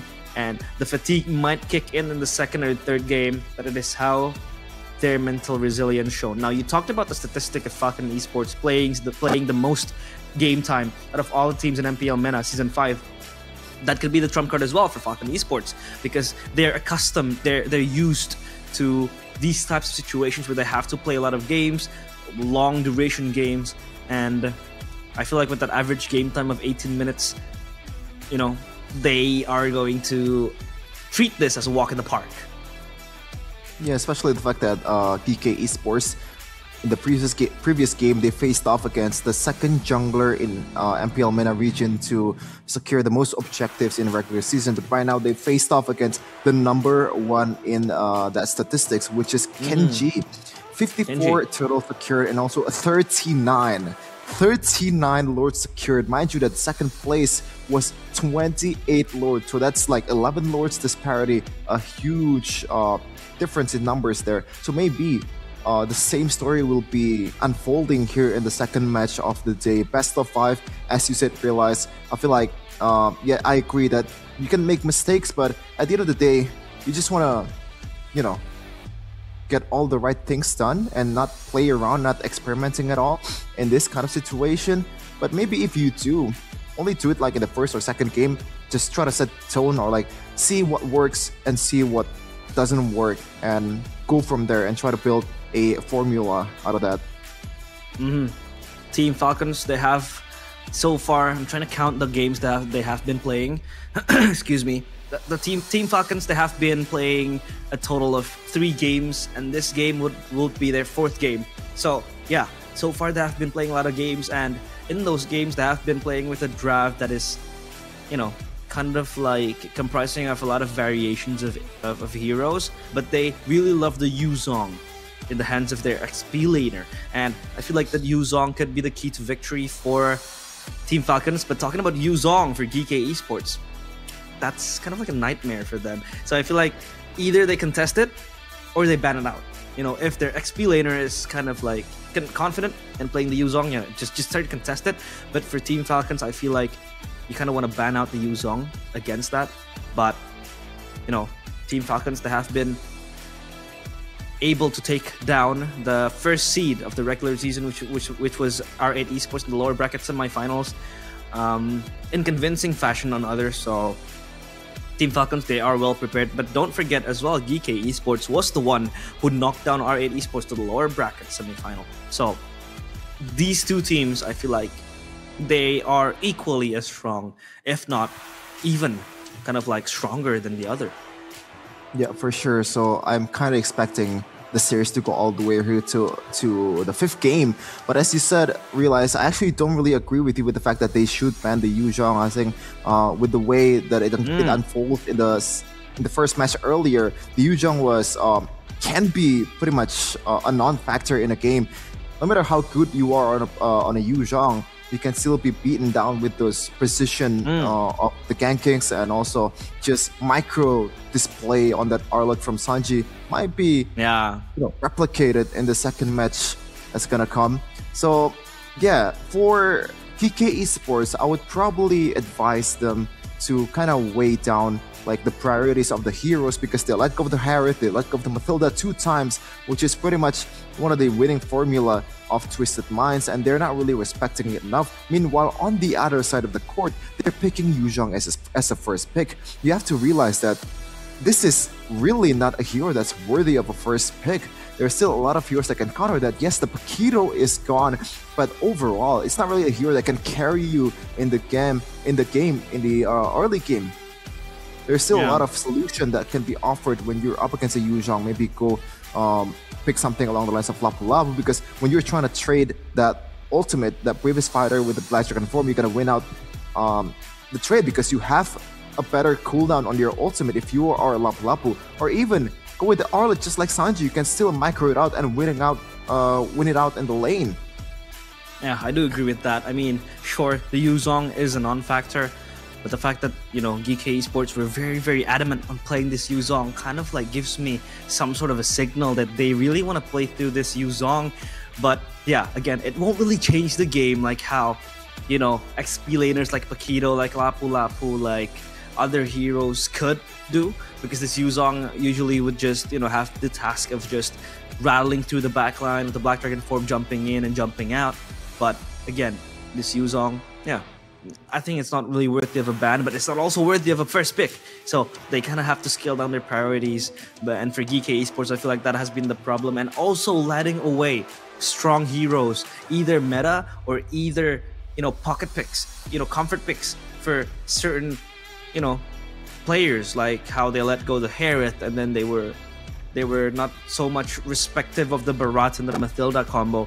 I feel like they have to be able to tone down and kind of like secure what is the main problem there is, you know, addressing the main elephant in the room.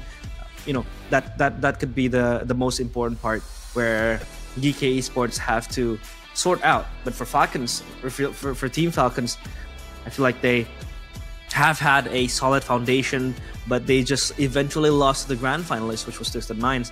But for them and their campaign in the lower bracket, that kind of just forges them into a team that's stronger, because they have been playing the most games. They have been accustomed to the situations where their backs are against the wall, losing a game, you know, in the threat of elimination as well. Mind you, this is an elimination match. The winner goes to the grand finals and get their hands on that MSC slot. Meanwhile, the loser will be the ones being eliminated and just going back home. So that adds an extra pressure. But again, like how I mentioned in the first, you know, few minutes of the opening, this is a best of 5. So you can afford to make mistakes, but it's best for you to not make mistakes.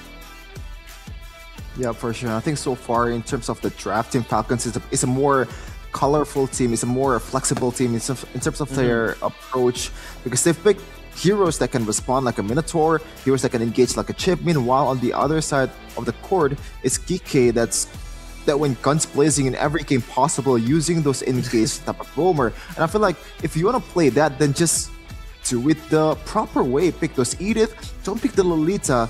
Yes, Lolita has some engaged potential, but it's not as good as Edith. For example, like a Kaja, just play through your strength because this is no time to play around. But yeah, the Julian might be a threat there, might be worthy of a ban in the second phase, but I don't think Team Falcons should be respecting it enough to ban it in the first phase. But we talk about Julian Realize, so this is the perfect time to shout out the JJK skins. The JJK event still going on. Fun fact, I actually got Megumi Fushiguro skin from the free token skins that I got. Do you believe it? Because Connie didn't. No, you seriously. actually got the previous Megumi skin? Yeah, previous event, 0.02% chance I actually hit that. Bro, so maybe if you're gonna try your luck, so unfair. Yeah, I was like, are you serious? Like, is this actually real? I thought it's gonna be like a trial card or something, and I checked my skin collection. It's like, wow, this is a surprise. Then I'm not complaining, but I'm just dumbfounded. Like, is this actually possible? Yeah, I really want to get my hands on the Jujutsu Kaisen skins. I mean, I haven't, as a player in Mobile Legends, I don't really have that much of a hero pool. I'd say I'm mostly a marksman main. When I have to play jungler, I mostly play Nolan and Amon maybe. Shout out Amwawa for Amon mains out there. But for the gold lane, you have the Melissa skin with the Nobara Kugisaki, who is one of the strongest characters there is in JJK or Jujutsu Kaisen. But I really want to get my hands on the Goju Satoru skin. But then again, number one, I don't really play Savior, and number two, Goju Satoru is... I might have spoilered. I might have given a spoiler. My bad, guys. My bad, guys. Oh, no. Okay, I've given a spoiler. Late at night. You should not have done that. But yeah, it's another spoiler for JJK out there. If you wanna actually have watched one episode of JJK, my favorite part is when Sukuna said to Yuji Itadori, he said like, "Bro, you are my Jujutsu Kaisen." Wow, that's kind of romantic, It's kind of romantic. Yeah. Maybe I'm watching it on the wrong website. It was pretty sketchy, to be honest. Tons of ads here and there. Okay. Is that not the right JK? I think you're in the wrong website. Okay. You might be in the wrong website, Chefin, but we're not in the wrong call because now we are going to the drafting phase. And back to the game. Talking about Julian, I'm actually very curious on how far the Julian can go. The Julian Nolan, especially, that they picked in the second game, that did not really go that far because they were so shut down. I'm so interested to see how Team GK can utilize this Julian, and I just want to see it picked again. Please pick it. And just like Megumi Fushiguro in the anime, always try to be serious right from the get-go. Like if you're getting, just bullied a bit, just verbally abused, just say, with this treasure I summon and bring out the big boy. What are you going at? What are you going at with Wait, this? Are you not understanding what I'm saying? Or am I watching the wrong show again? You're watching the wrong show again. I don't think so. I'm actually talking serious. Is it not the way he actually fight? He fights with a calm manner, but when he is angry, when he pops his domain expansion, do you know what a domain expansion is? Yeah, I love expanding my domain. Yo, what? It's getting late, guys, here in Indonesia, so we're sorry for that. But, yeah. So domain expansion is basically an ultimate that they have. It traps their enemies in a domain, in a dungeon, you'd say. Yep. And for Megumi, when he pops up his domain expansion, he becomes a maniac. He becomes someone that is so crazy. Usually he's supposed to be so calm, so collected, so silent. But yeah, that's a bit of a lore for Jujutsu Kaisen. Kind of revealing myself as a weeb here. My bad, guys. It's alright. We're all a weeb in our hearts. We just haven't discovered yet. So stay away from anime, guys. Not just kidding. What? No. Yeah, it's really late here in Indonesia. I'm just making jokes here and there just to try to humor myself and possibly hype you guys up in some way, I guess, if that works actually, with this match, GK versus Falcons. Yeah. It works. Thank you so much, Chefin, for the late night comedy show. But yeah, we'll get back to the drafting phase now. I kind of want to see, again, I've stated it before, the Julian pick, but I don't really see the harmony. I don't really see the synergy when you pick it up with a Nolan. Sure, you get the CC from the chain, but you have to time it perfectly with the Nolan fracture to get the AoE pop-up. But then again, these two heroes are heroes you would expect to fill in the jungle role. And when they come together, it feels like they both clash with each other. They both need the resources to keep on going. And I feel like, yeah, it's just crushing the role. So I kind of want to see what happens in the drafting phase. Okay. Wait, who is he supporting? Yeah, lady, come on now. You can't be supporting both at the same time.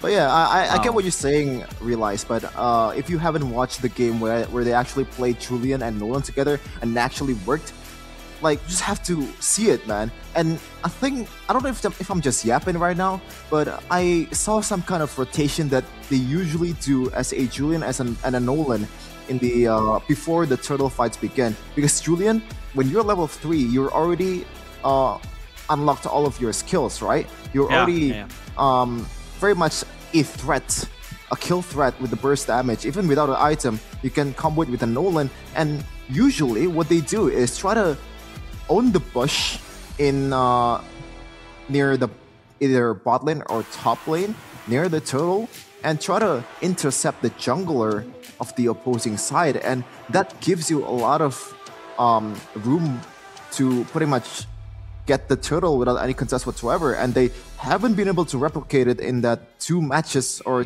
2 games earlier, because I feel like Twisted Minds, they read it out, actually sent an Akai on that bush, and also a lot of bailout potential on the Guiding Wind and also the shields from Troll with the Matilda. And now, right away, we're seeing a very different ban from the other regions out there. A Benedetta first ban and also a Terizla. So 2 EXP lane ban right away. Interesting. Wow. The Benedetta, I feel like, is a target ban towards a Ding. They're the SDXP laner. But now, Terizla is well taken out of the fray with Luoyi. Luoyi, mind you, has been a very prio pick for teams in MPL ID specifically. And MPL PH, I have also seen a few teams pick it up in the playoffs.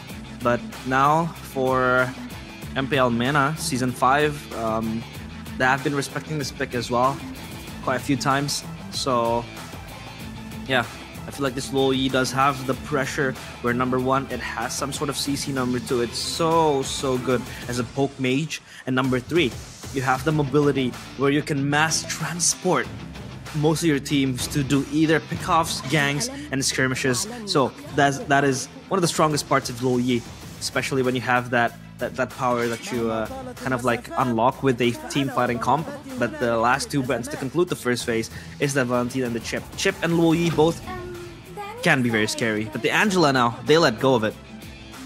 Yep, but on the other side of the ball, Falcons, they have the option to choose a Fire Mist and also Moskov, considering the fact that Valentina has already been banned and that Netherrealm will not be able to be stolen by that Valentina with the IMU.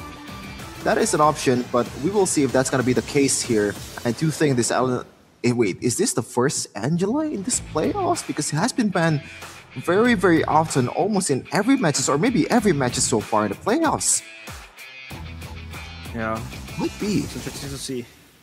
I mean, this Angela does give you 2 things. Number 1, it gives you global presence, and number 2, it gives you side lane pressure as well. We have seen a few Angela, either roam or mid, they just kind of like play split from their team, away from their team, and just try to clear out the waves up top, down, bottom. just making a segue play happen, and then when the fight breaks out, you just TP into the hard guard. And two picks coming in from Falcons are the Baxia and the Edith. Now the Edith, Chefin, is something that you actually highlighted. Yeah, I like this. You know, Team GK actually didn't really play their usual game of that pick-off composition. Now this is, if you're in any other region out there, this Angela and Harith pretty much guarantees you a victory because there's so much utility and damage that's going to be brought in the game, combined with the Barats. This is already a lethal 3-man combo for GK Esports, but I like what Team Falcons is doing right now. The fact that they picked out a Baxia, just kind of anticipating the Harith and also the Barats, because obviously the built-in anti-healing from that ultimate that Barats Baxia brings is going to be very lethal on the hands of Kenji. And also this guy secured the most objectives so far in the regular season of MPL MENA. Season 5, oh man, I'm starting to like this more and more. The composition of Team Falcons, I feel like they're really synergizing really well, especially the Edith.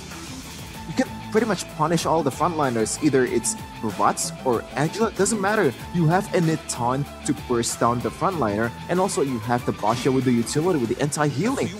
So they are already set up for a really good counter draft here against GK Esports. Yeah, this composition kind of rounds up to protect Mr. President again, where the Nitan will be just left to his own devices, excel and try to scale up towards late game. And then that is where the Nitan will just activate his scaling mode. You know, late game Nitan is something that you don't really want to face, but the Harith still in the hands of GK Esports. Now the second phase of bans coming in, the Ling taken out, the Navaria as well taken out. Two strong heroes just taken out of the fray, and the Nolan respecting the fact that Mark was playing it in the previous game and in a few games that he has been in, and he actually played a decent game of Nolan. Yeah, he's been incredible on the Nolan, and they actually didn't trust this Baxia to be brought out in the jungle. Yes, it is a flex pick as of now, and at the time, Nolan actually synergizes well with the Harith in a way that Harith as a DPS, he offers magic damage, and you still need those physical damage to be able to be effective for your team, so that Harith can kind of burst down some of the frontliners that Team Falcons has, because they have to put some emphasis on the physical defense compared to if there is only a Harith on your team. And also another ban here coming in from GK Esports is going to be that Paquito from Ding. And Ding, not gonna lie, so far in the playoffs, I think he has been one of the best performers, especially on that Benedetta, which is why they actually batted out the first phase, and he's gonna use possibly an Arlid. And not gonna lie, for Team Falcons, if they wanna use some kind of pseudo mid laner or in Florin, I'm not gonna be mad. They have enough damage to fight in this with this composition. You have enough magic damage. Nitan is pretty much deals true damage if he's already full item. And if you wanna keep the Nitan safe, it's either through healing or peeling. And right now, they have the opportunity to do so. But that might be a bit too far-fetched at this point. Oof. Oh my god. This Faramis. I wouldn't be surprised if they pick up the floor, like you said, because they have peel, now they just need heal. And the Faramis just adds kind of like just rubbing salt to the wound, I feel like. Because this Harith will be so protected. You have two healers, you have two shields, you have a strong front line with the Yuzong and the Barats. Now Falcons, what will they pick up in the last pick for them? I mean, they are left now with a mid laner, with a mage, or something else they want to play the mid lane. Maybe, a very strong mage that could just cut down to the lines of GK, but they will pick up the Vexana, and 0% pick rate so far in MPL MENA Season 5. I don't think that's the right stat, to be honest. I don't know about that, but Maybe playoffs. Okay. Yeah, playoffs. I think the playoffs we already seen a Vexana game, but yeah, it's a bit more standard approach to this composition. It does offer a little bit of appeal for the Natan with that Eternal Guard. We've seen time to time again, this Eternal Guard is very, very lethal in terms of like setting up a play and also pretty much negating all the engages and invades and dives from the opposing team. And when you don't have that, oh no, they do have it. They have a Yuzhong. They can pretty much go into the backline. So this is a problem for Team Falcons, but I expect them to kind of solve it. I think this game is gonna be a really good Yuzhong game if they play it the right way. Yeah, this could be the perfect Yuzhong game, because now the Harith will also be protected like how the Natan will be protected. But for both teams, it is interesting to see their draft just rounding up like this. And for Team GK, I feel like I favor their draft a little bit more. They have so much flexibility, so much power to just protect this Harith, because the win con is of course this Harith, and then you have so much layers upon that Harith to just protect it. But for Team Falcons, I mean, like, they still have to eat it, they still have the Baxia to work with, and the Natan will be pinned upon the hopes of Team Falcons, because they will be banking on this Natan big time. Yeah, and usually when you see an Angela slash a Mathilda combined with a Faramis, it's pretty much a death sentence for the opposing team. This is the winning formula that a lot of team has been brought up. In fact, I think it's still at a 100% win rate in MPL Indonesia. There's this 2 combo. So let's see though if this counter draft will be able to actually win out against KK. Yep.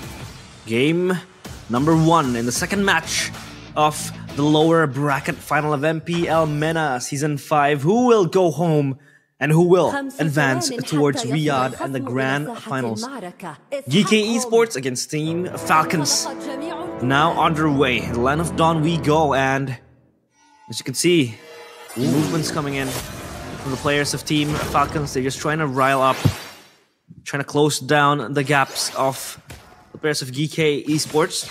I mean, the standard start, the Angela or Shen will be shadowing the mid laner, and they will kind of invest much more prio towards this Faramis, just trying to push out the lanes, and later on, this Harith will just be left alone with his own devices, trying to clear up the waves and just farm as much as possible.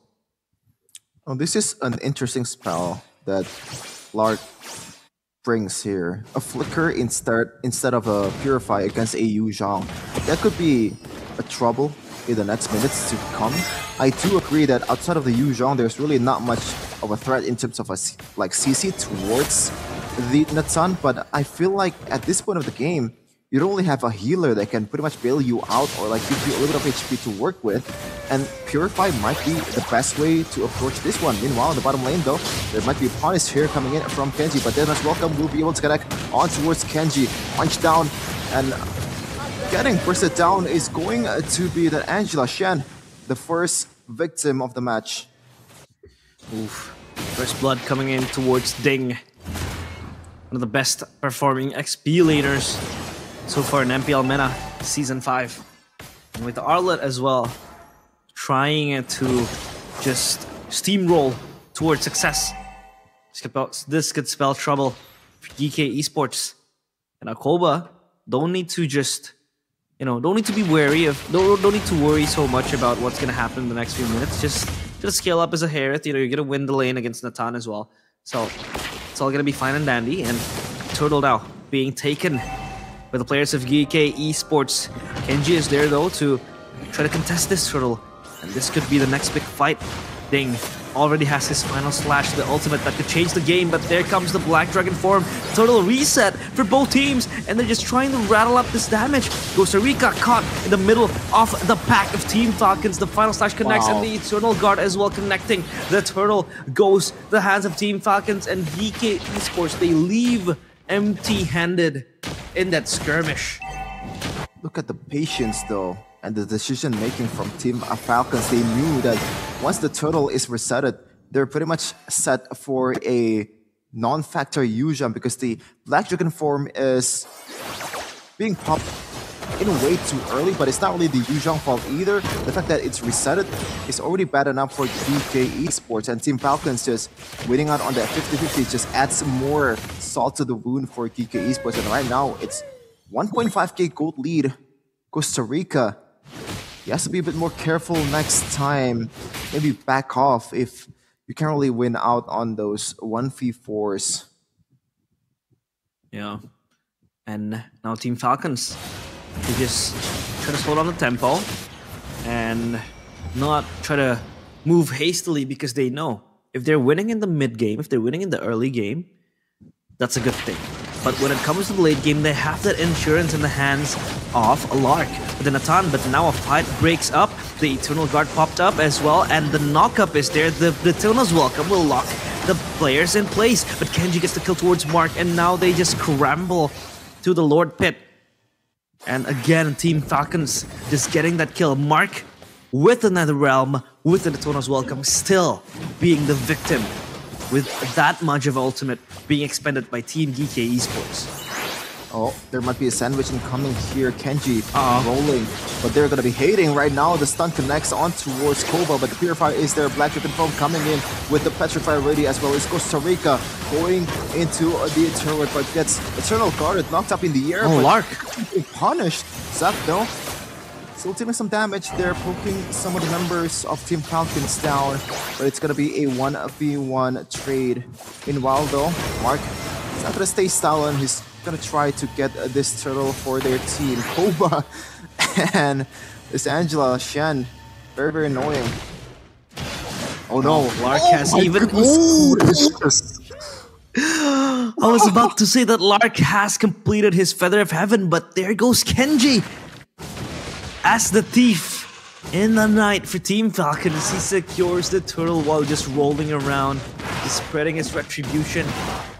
And Team Falcons, they add insult to injury. GK Esports, what is worse than a Natan let go?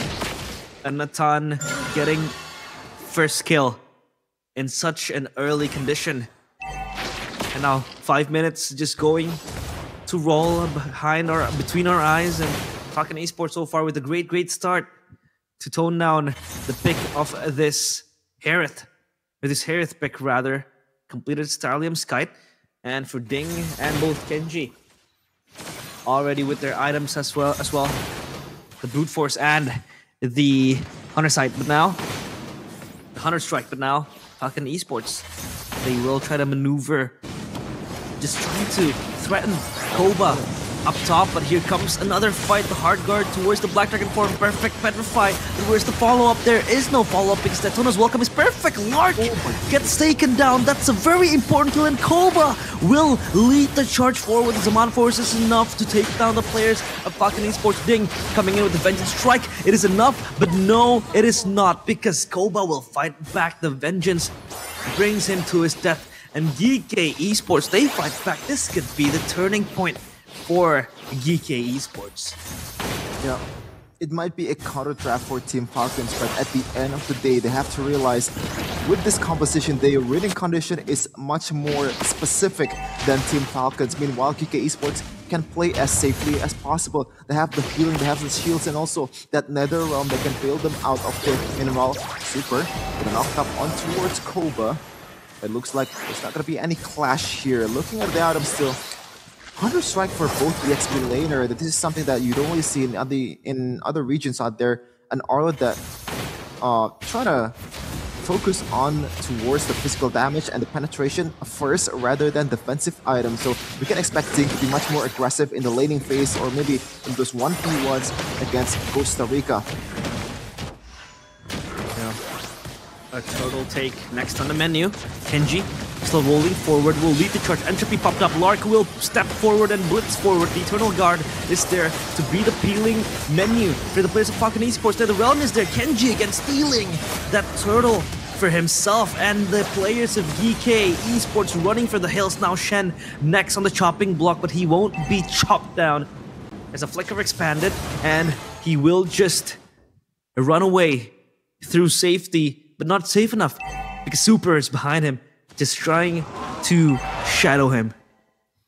Yep, not only they win out on that turtle fight, they win out on the clash and also in the bottom lane. Ding just split pushing as an Arlet. 3-1-1 so far for this guy. The XP laners in this tournament, in this MPL MENA playoffs has been popping off, man. They've been making plays off cameras here and there and also being the vital components in a team fight. And now, gold lead is up to a 4K gold lead for Team Falcons. But once again, but they have to realize that we're playing a bit more carefully here. The nether round will not be popped for Zac. Final slash onward Zac again, and 2 kills will be secured for Team Falcons. Costa Rica will try to run from that one. Super already very low, but they still want more. Kenji will be rolling around trying to find a stun in the turret. Retribution popped for that one card to defend the mid turret. Team Falcons once again win out on the clash. Oof, again, back and forth game. But this time it goes towards the way of Team Falcons, showcasing the strength of this frontline. Super's 0-10 with the assist he has to his name. And Ding just doing work down in the far lanes, down in the side lanes, pressing down on the minions. And in 15 seconds, the Lord will spawn. Again, the next big clash could come here. Koba not seen yet, but he is next, maybe trying to be hunted down by the predators of Falcon Esports, trying to dish out the damage. Genji caught in the middle of the players of DK Esports. Zaman Force popped up, but not enough to get the kill. And Kenji will just flee away, trying to exert pressure. Little taunt towards DK Esports, but that's not going to be the end of it. Because Falcons, they will move towards the Lord, and this could be the next big fight. Already a difference on the durability of the frontliner of Team Falcons compared to the DK Esports. Meanwhile, though, Ding will final slash on towards Koba. He will force to use the Purify, but gets taken down right away. The Netherrealm is a bit late there, and one more might be secured here by Team Falcons. No, they prefer to try to secure the Lord. As Costa Rica split pushing. Do they want to go for the kill? Do they want to go for the Lord? But by the way, the Black Dragon is already expended. And also the Hard Guard. A bit too early there. And now they have to force out for a fight if they want to get something from these resources. Falcon, now they have all the green light. All resources are burned from Team DK. Oof, Lord now down to half HP. The onwards with the knockback, but it's not going to be enough as there goes the final slash. Zac almost getting taken down, but it's going to be Lark again, just putting up kills to his name. Double kill for Lark, and this is the snowball, the death train of the Natan as they secure the Lord for Falcons. It's just going to be Shen and Costa Rica left alone in second tier turret. And good night. Also securing himself that Blood Wings for extra shielding. And Lark is just way too fed. 5 kills for Natan. Costa Rica tries to contest this, but it's just going to be scary. He will let go of this turret. And Falcons, they open up every possible advantage across the map. Just multiple errors across the board for DK Esports.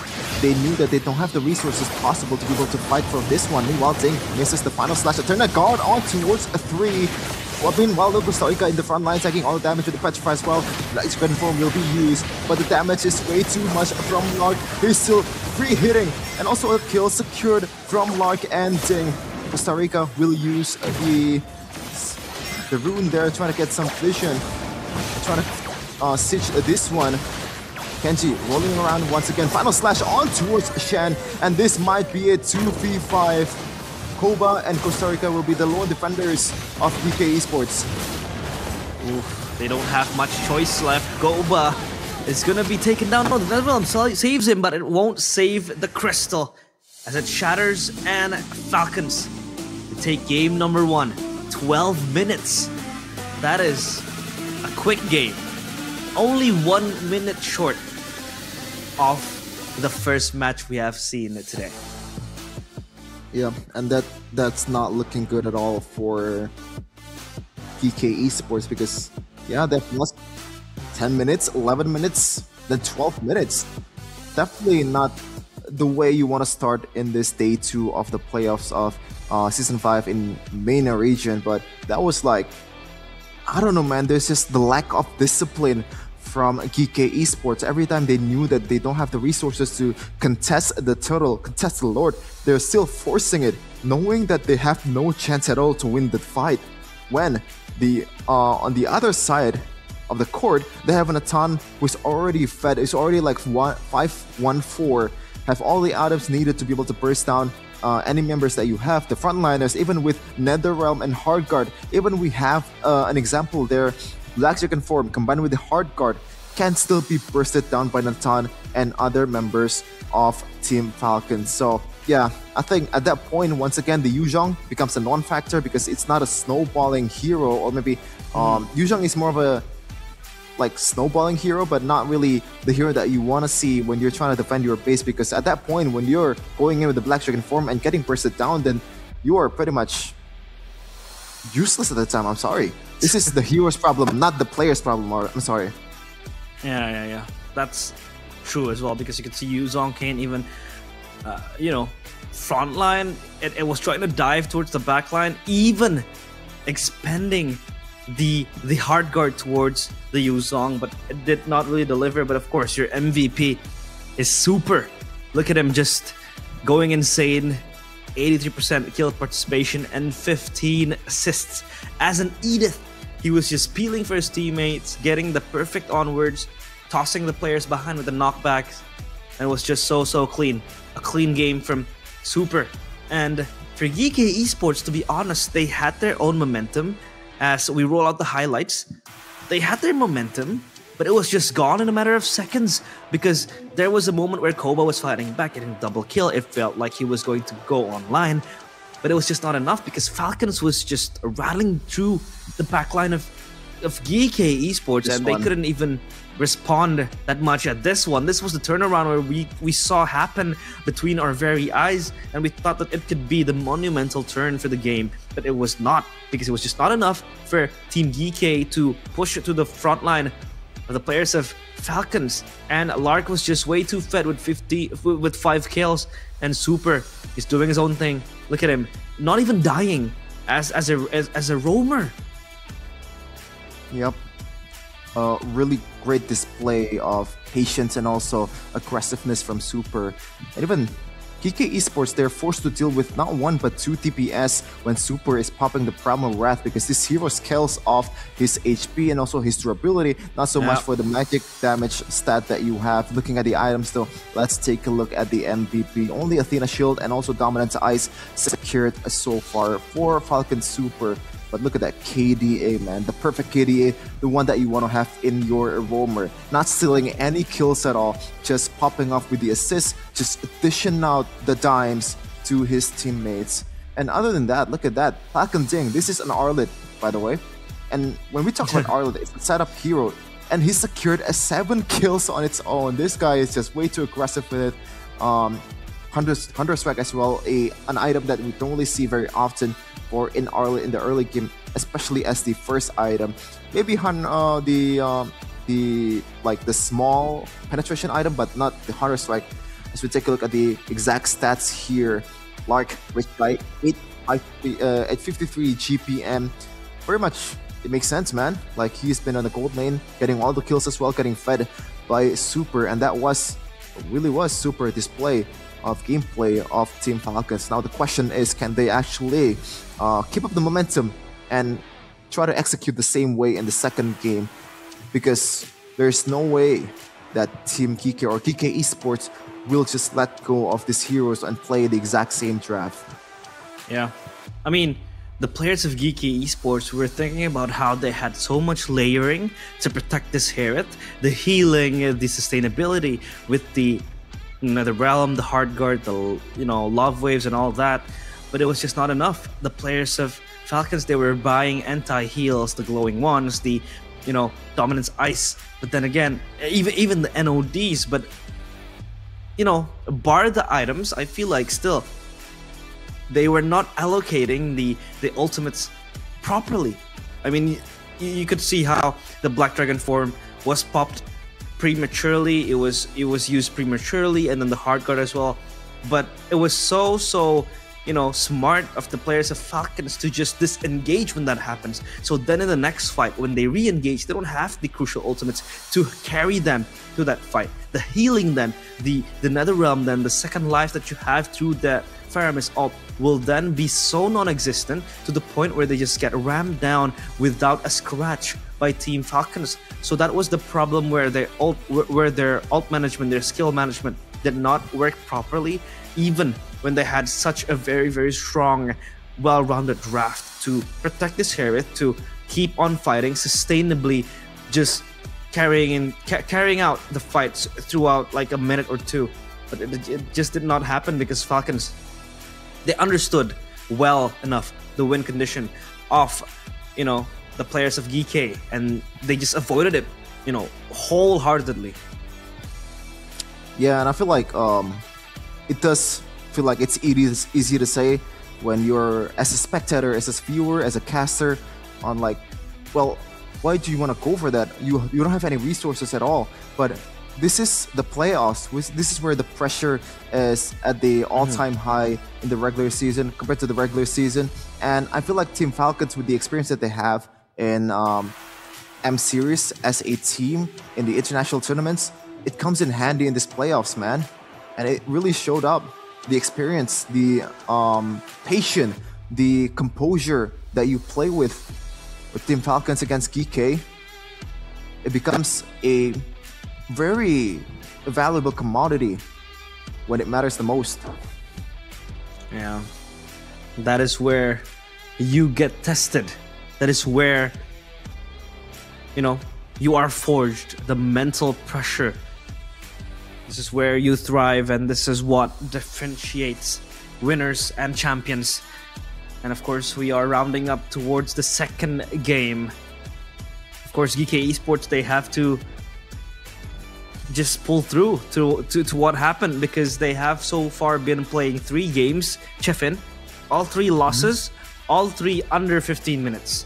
So that is a heavy pill to swallow, a hard bullet to bite, but I'm pretty sure they'll still, work on it. They'll hold on.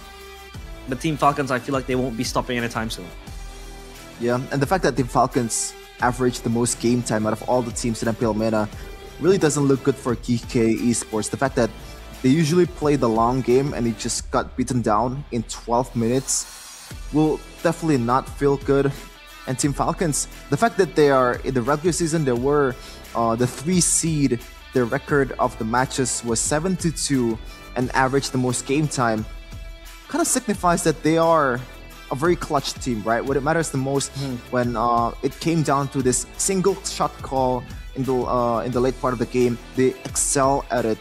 They have like in basketball we call it closers. They showed up in the 4th quarter, making those big shots.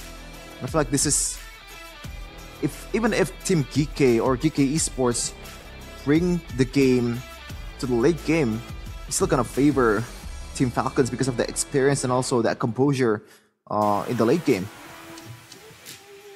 Yeah, that late game potential, of course, something they want to fish and look forward to. But as the phone suggests, we are going to go and dive towards the drafting phase of the second game of today, of this match rather. And it's interesting to see how GK Esports will recover from 3 straight losses in 3 games that they have been playing.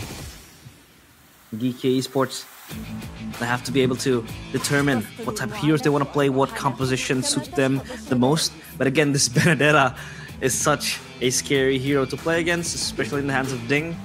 It feels like it's a respect ban towards Ding with the Benedetta. Terizla taken away out of the fray as well. Next B laner that has been so versatile across all regions, IDPH, MYSG, you name it. The Terizla will be there to win out the lane, also be the initiator, sometimes leading up the clash with the engage coming in. But for GK Esports, again, looking to man out the Edith again. Super with the Edith. it's like, again, just think of it. You are a roamer that has to put up your body for your team. You're the engager. You toss people around. You're not a healer. You're basically a semi-frontline, but you die 0 times. It's insane to think how Super was able to pull it off. Yeah, I was actually itching to cut you off there, realize, because I kind of saw this Edith Ben coming, because if you see the track record of Team Geeke, even against in the match earlier against Twisted Minds, they are very reactionary with their bans, and Edith was the MVP of the previous game, and it makes sense for them to ban this one in the second game. Now, I didn't get my spotlight because of you, realize. You should have called it, bro. That's good. My Just bad. kidding. Let's see though if the third ban will be the same reactionary ban, just like in the previous match earlier. But if it's reactionary, what will it be? No, it's gonna be an Angela ban. They actually used it earlier, and they didn't want to pick it first. Interesting. Yeah. Lowy Chip still the same fears that they have. And of course, now Costa Rica, will he again play the Yuzong? Because I think 3 games so far in Costa Rica has all been playing the Yuzong again. Not a hero that could necessarily carry the game, but it could definitely make space. It could definitely initiate. It could definitely just disturb the backline. The Fredrin pickup. The first time we have seen so far today, the Fredrin, because it has been banned out for the last 3 games. Yeah, because it's the do-it-all hero. I don't think there's any moment ever since Fredrin is released where Fredrin is out of the meta. He has been the top junglers so far, and it just literally does everything. It can farm a lot of CCs, continuous CC. I feel like it's the one that is the most valuable asset of Fredrin, and also that surprise damage on the Appraiser's Wrath can come in handy when it's needed. And right away, a Valentina second or like first pick for Falcon. Now, if PK Esports wants to actually pick a Faramis, it's gotta be harder for them to actually execute that, because on the opposing side, it's gonna be an IMU to replicate it. Yep. And Falcons actually used the Yuzhong this time. Costa Rica forced to use another hero. What will it be? These are taken out. I mean, a lot of options to fare against the Yuzong, you know, the Paquito. It's also a nice option to have in that XP lane. But yeah, Faramis pick denied because of this Valentina, unless they want to fight it out, you know, battle it out, brawl it out. Then Avaria will be the pickup for Geeke Esports, giving Geeke Esports quite a few poke potential with the spheres you have and the mobility as well, extra coming in with the Moskov. The quick pickup for Koba, and the Moskov so far hasn't been able to see much success in a few matches today. That has been mostly shut down by other picks compared to this Moskov itself. Man, it's quite jarring, the fact that there's little to no attention at all, especially in this day 2 export, considering the fact that in MPL ID it was the 3rd most prio hero to pick in the playoffs. Yes, that's mostly fluffy on EVO's Glory, but at the end of the day, it's a really good hero to punish the frontliners of the opposing team, and there's really no one's picking it. And now Team Falcons, they stick back to their roots once again with Nathan on towards Lark. And mind you, in the regular season, this guy averaged 9.33 KDA. That is an insane stat for a gold laner. Yeah, this Nathan could be very scary. I feel like the Moskov, you know, it does not do really well, but it does not do really good as well. It's not that bad to, you know, fight against a Nathan in lane, but when it comes to a late game, this is where they brawl it out. The Moskov against Nathan late game is just feels like it's like a immovable object meets an unstoppable force. And now Falcon Esports, Team Falcons, rather they pick out, or rather take out the Lolita as a possible roamer. Dance of Geeke Esports, we saw them pick up this Lolita in the earlier match against Twisted Minds. Now the Nolan and Tamus taking away the Tamus though. Interesting, man. Ooh. Yeah, it is interesting. It is an option when you're trying to go against it's not really the prime option, but I can see where they're coming from. I think there are better heroes to ban, but yeah, the Vengeance and also the fact that Camus's job is to guard this Natan man-to-man when it comes to the late game. With the Vengeance as well, it's gonna bounce back Natan's own damage to his own HP. And GK Esports, they ban out the Minotaur. Now the option on that roaming area becomes not much for Super right now. Already banned is Chip, Lolita, Minotaur, Edith, and now just gonna secure that Boxia once again. It's a pretty good pick so far in the first game. Not so much for the win rate though in the regular season, 34.6% win rate. I think that has a lot to do with the fact that Boxia doesn't really offer you that much utility in terms of like objective taking. You have to rely on your teammate to set up for the turtles, set up for the lords, for you to be able to execute this retry, compared to the Fredrin, which has a lot of CCs in his hand, and also the first skill can be comboed with the retribution.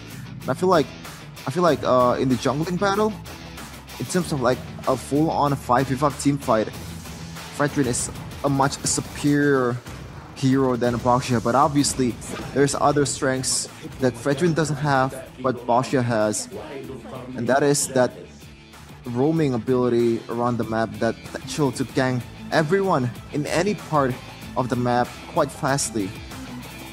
Yeah, the Arlet and Rock to conclude the draft of Team GK Esports. And I do agree with you. I feel like with Boxia, when you're trying to fight for the objective, it feels like grab and go. You know, you're just rolling around, trying to put down your retribution, and then just take off. But for Fredrin, the dueling potential in this hero is stronger compared to Boxia. Whereas as a Boxia, you kind of want to just rely on that mobility to just scoot in, scoot out, and just get that going. But the Mathilda now, again, picked up, I mean, a 60% win rate and a 74% ban, and to leave it open again in hands of Falcon. So it's just a question of whether or not they could deal with this Mathilda. I mean, if we take a look back retrospectively, in the first match, they had a big trouble. They had a hard time trying to deal with this Mathilda. Yep, and I feel like this is gonna be a game that will be decided by the XP laners of both teams, because so far, from what I've seen, the punish mechanic that they have heavily relies on one of their EXP. Yuzhong, obviously, with the Black Dragon form, can just go into the backline onto the Moskov and Novaria, and there's no way they can get away from the chase potential if they do not have their spells intact. Meanwhile, on the other side, the final slashes will be the prime mechanic for them to be able to get through this Natan. Yes, you have that in the Rock, but it's a bit more telegraphed than the final slash, especially if you combo it with a flicker. You can really catch people off guard. And as a Natan, you're not really the most durable hero in Mobile Legends, getting punished easily with this kind of CC. Let's see though. Coach Tarika so far used the Yuzhong in all 3 games. Can he perform on this Arlet against Sting that stole his signature hero? Sting, of course, has been performing very well. An alumni of MPL PH, been playing in MENA Evos. So now in Team Falcons, of course, just trying to explore MPL MENA. But off we go to the second match of the second game. Will Team Falcons be able to strike match point first, or will GK Esports bite back and get their hands on a third game? As we go back to the Land of Dawn, judgment beneath GK Esports' eyes.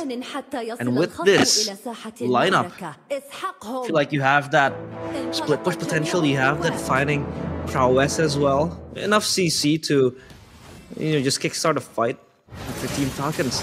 It's more on trying to let Lark scale still the same win cons we saw from the previous games. Yep, and right away you see two Purifies being brought out by these two gold laners, knowing the fact that they are the prime targets here for both the XP laners of the opposing team, especially Lark. This is going to be very, very crucial, his timing on the Purify, and also the cover that Super will bring in this game. Let's see though, I think if the game goes to the late game, it's going to favor Team Falcons a lot more. Shen getting chunked up quite low there by the both mid laners and the roamer of Team Falcons. But it's just going to recall back to try to reset. Yeah, reset of course for Shen.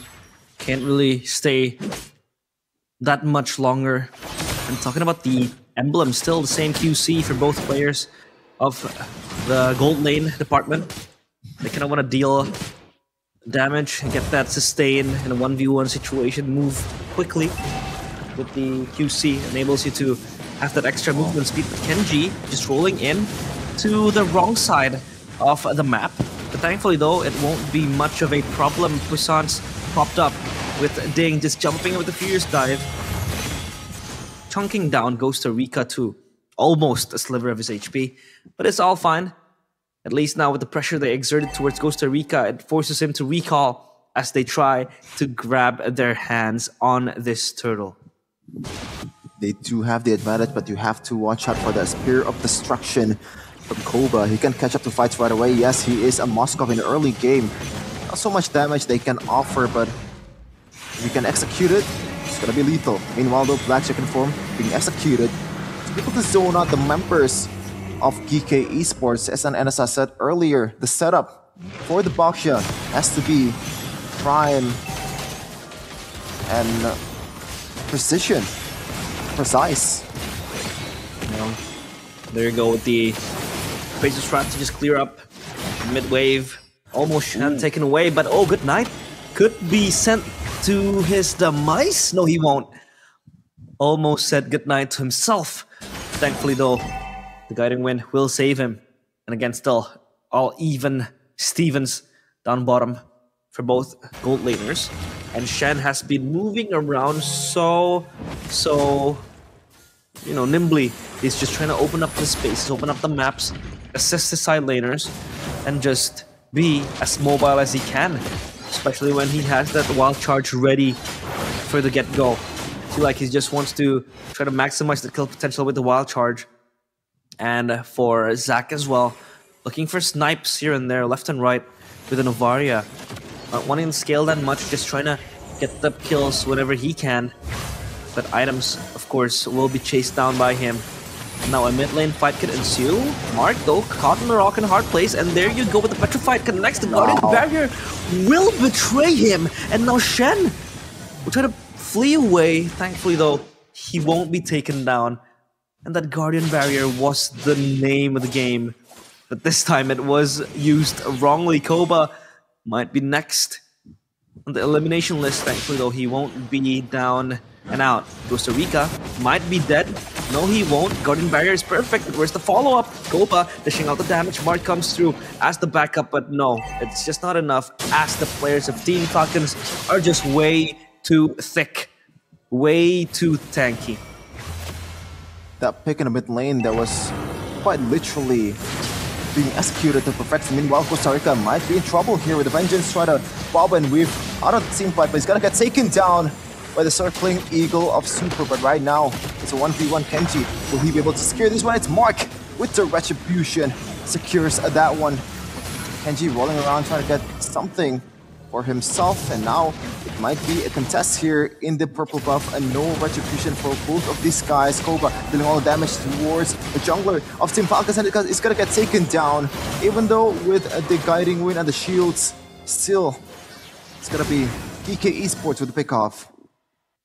Yeah, good chain of events for Team Falcons, but at least GK Esports, they're able to get a kill. However, that kill was only to their roamer, Shen, so it won't be that significant compared to maybe when you get it to Zac, get it to Koba, then they could kickstart their, attempts, their efforts to try to get back to the game.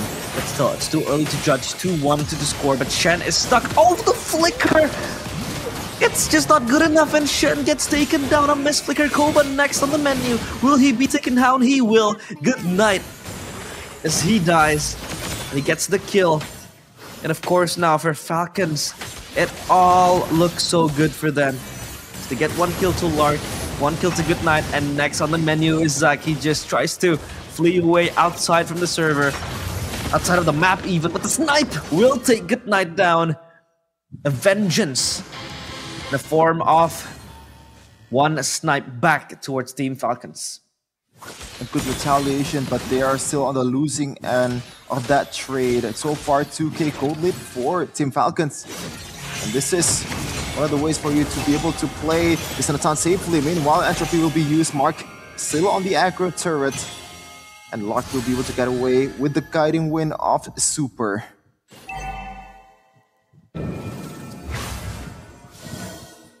Yeah, that's good enough for Super to save his teammate. Team Falcons, we're trying to, again, lay claim on this turtle. Again, half prio on this turtle. Costa Rica again caught with the Petrify, and he will just die in the hands of Ding with the passive. The turtle now getting so low. The BDF is not going to be able to displace Mark. The Retry still connects, but he will lose his life, sacrificing it. But Koba down bottom gets the kill towards Lark, and that is a very important kill towards the hands of Koba. This could just start something new for the Moskov to just kite back and fight back his way towards his items that he needs to be relevant to this game.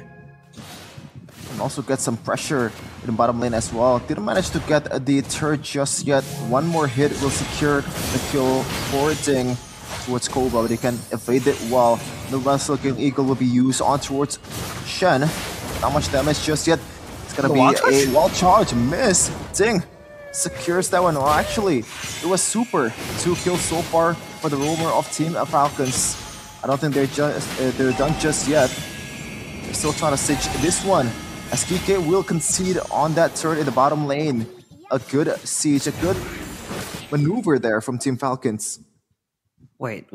What was that wild charge from Shen? He was kind of trying to re-engage, but he re-engaged to a wall, and it did not really connect towards the players of Team Falcon, so that was still a questionable move. But now, Spear of Destruction forces Ding to use his Black Dragon form. He will just weave away from the crime scene, but here comes the backup. Kenji, will he fight back? He will. He'll jump forward, and the backup is there. The flicker forward with the stolen wild charge from Goodnight, and there they go with the kill. Important enough to take down Koba. Now, though, the re-engage coming in from UK Esports. Will they be able to fight back? They won't be able to do just that, as Lark will just do work towards the top side turret. The tier 2 taken away by him. And the gold funneling towards him is just way too much. So far, 900 gold lead for Lark. And even a stolen purple buff to his name. Yeah, makes sense. He didn't want to commit the retribution knowing that the Lord is coming and he has to gamble on his skill. Mark paid that quite harshly there. Mark, wild charge onto 2. Shen. Oh my goodness, the final slash connects onto 2. Meanwhile, Mark will still out. We're still able to get away from that one. Ding still doing some damage and tanking up the front liner versus Rash on towards Ding. And it's going to get taken down.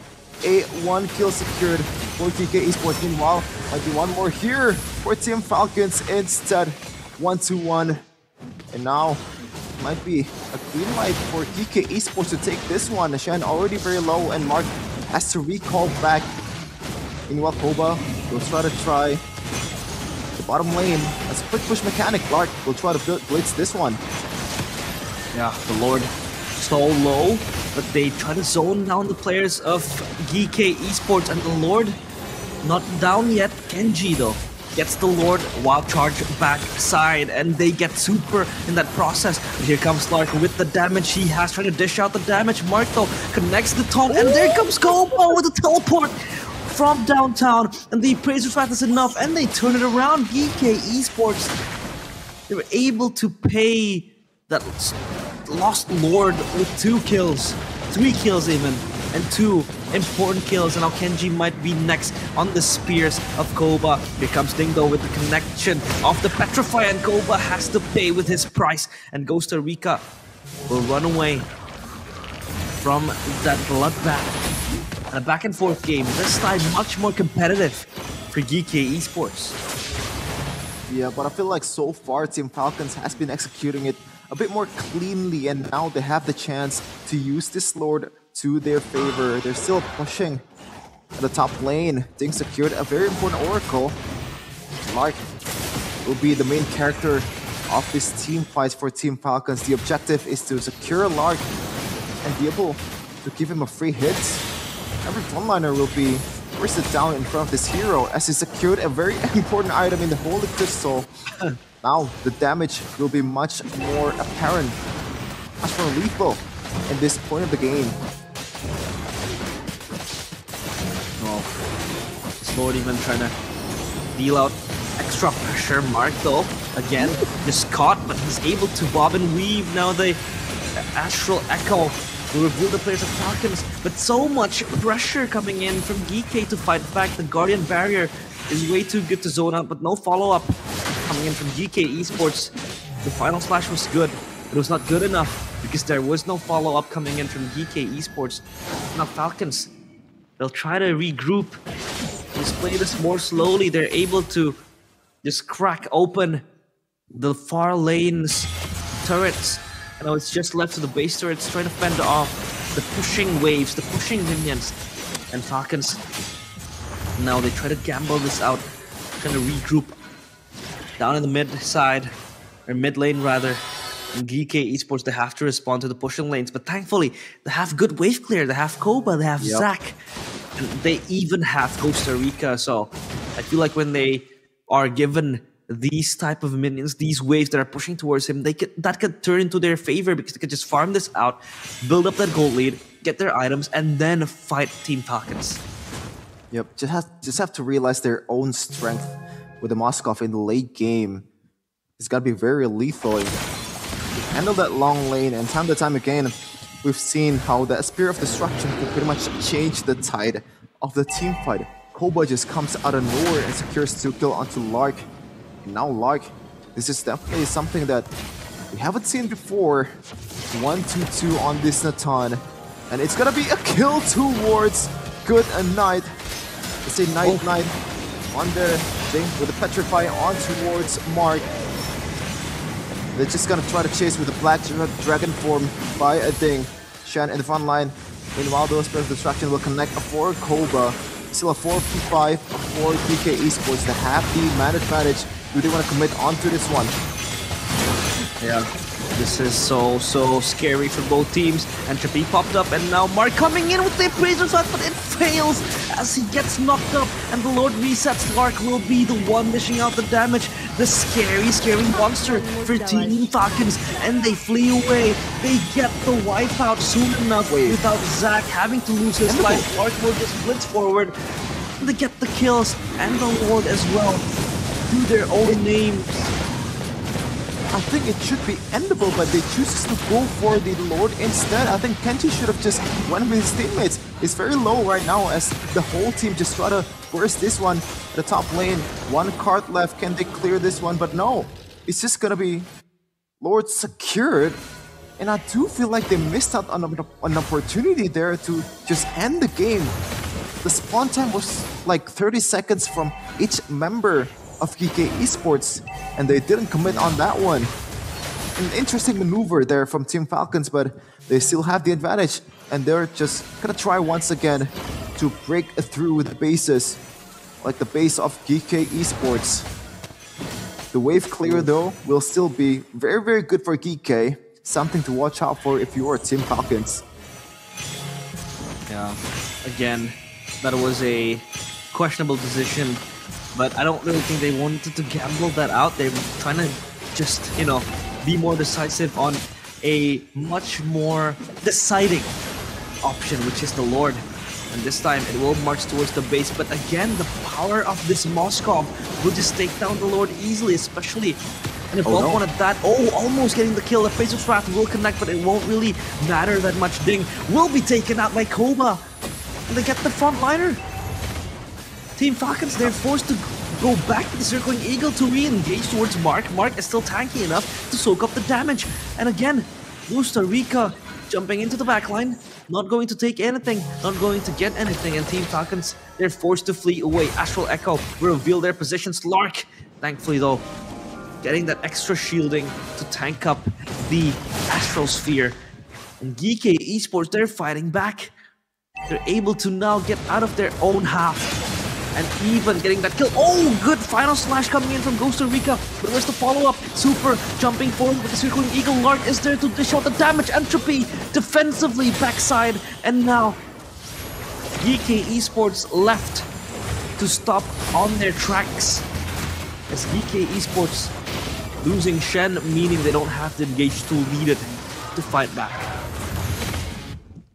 It all started with a single careless mistake by Goodnight. Not very disciplined on that one. Meanwhile, Kenji will try to chase Koba with the Petrified Ding is coming. Koba is gonna get taken down. There you go, the DPS is gone. Lark once again going crazy, free hitting everyone. And that's gonna be 3 taken down for GK Esports. Team Falcons, this time for sure, it is endable. 2 guys left for GK Esports, and there's no wave clear whatsoever. Costa Rica and also Shen, they're forced to go with the wall. Meanwhile, the entropy is there for Lark. The wave is coming for GK Esports, but I don't think that's gonna matter. Lark with the damage. Costa Rica final slash with onto 2, but it's not gonna do much.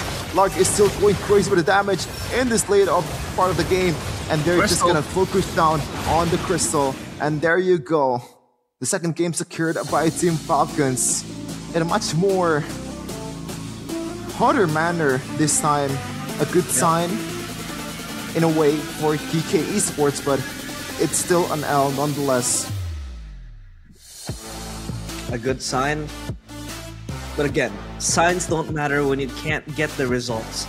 And for Team Falcons, a victory once again, as they will try to secure the final game because they are now on match point. And for GK Esports, it was so close. They were able to fight back in a few sectors, in a few moments where they got the turnaround. Koba was scaling slowly, getting his own momentum. But for Team Falcons, it was like they had that magical moment right between their own backs. And of course, that questionable decision to just push up and get the crystal. Maybe they wanted a safer option to get that Lord, but Kenji was also almost in the brink of death, taking that Lord alone, soloing that Lord, and as his teammates just try to, you know, march in towards the base. It was so close for Team GK Esports, but Team Falcons ensured that none of that errors would happen again. And yeah, now we're at a match point. So for Team Falcons, this is their game to win now, and for GK Esports, they have to pull off a miracle comeback. Yeah, in this MPL MENA playoff Season 5, so far, there is no retaliation whatsoever.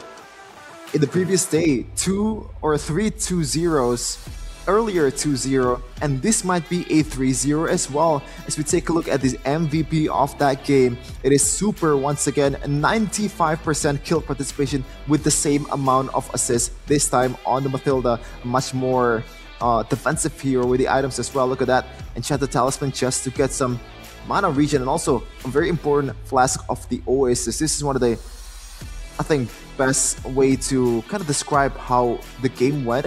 Team Falcons is just a bit more calculative in their display, and this is one of the kind of funny moments there. Door stuck for Shen.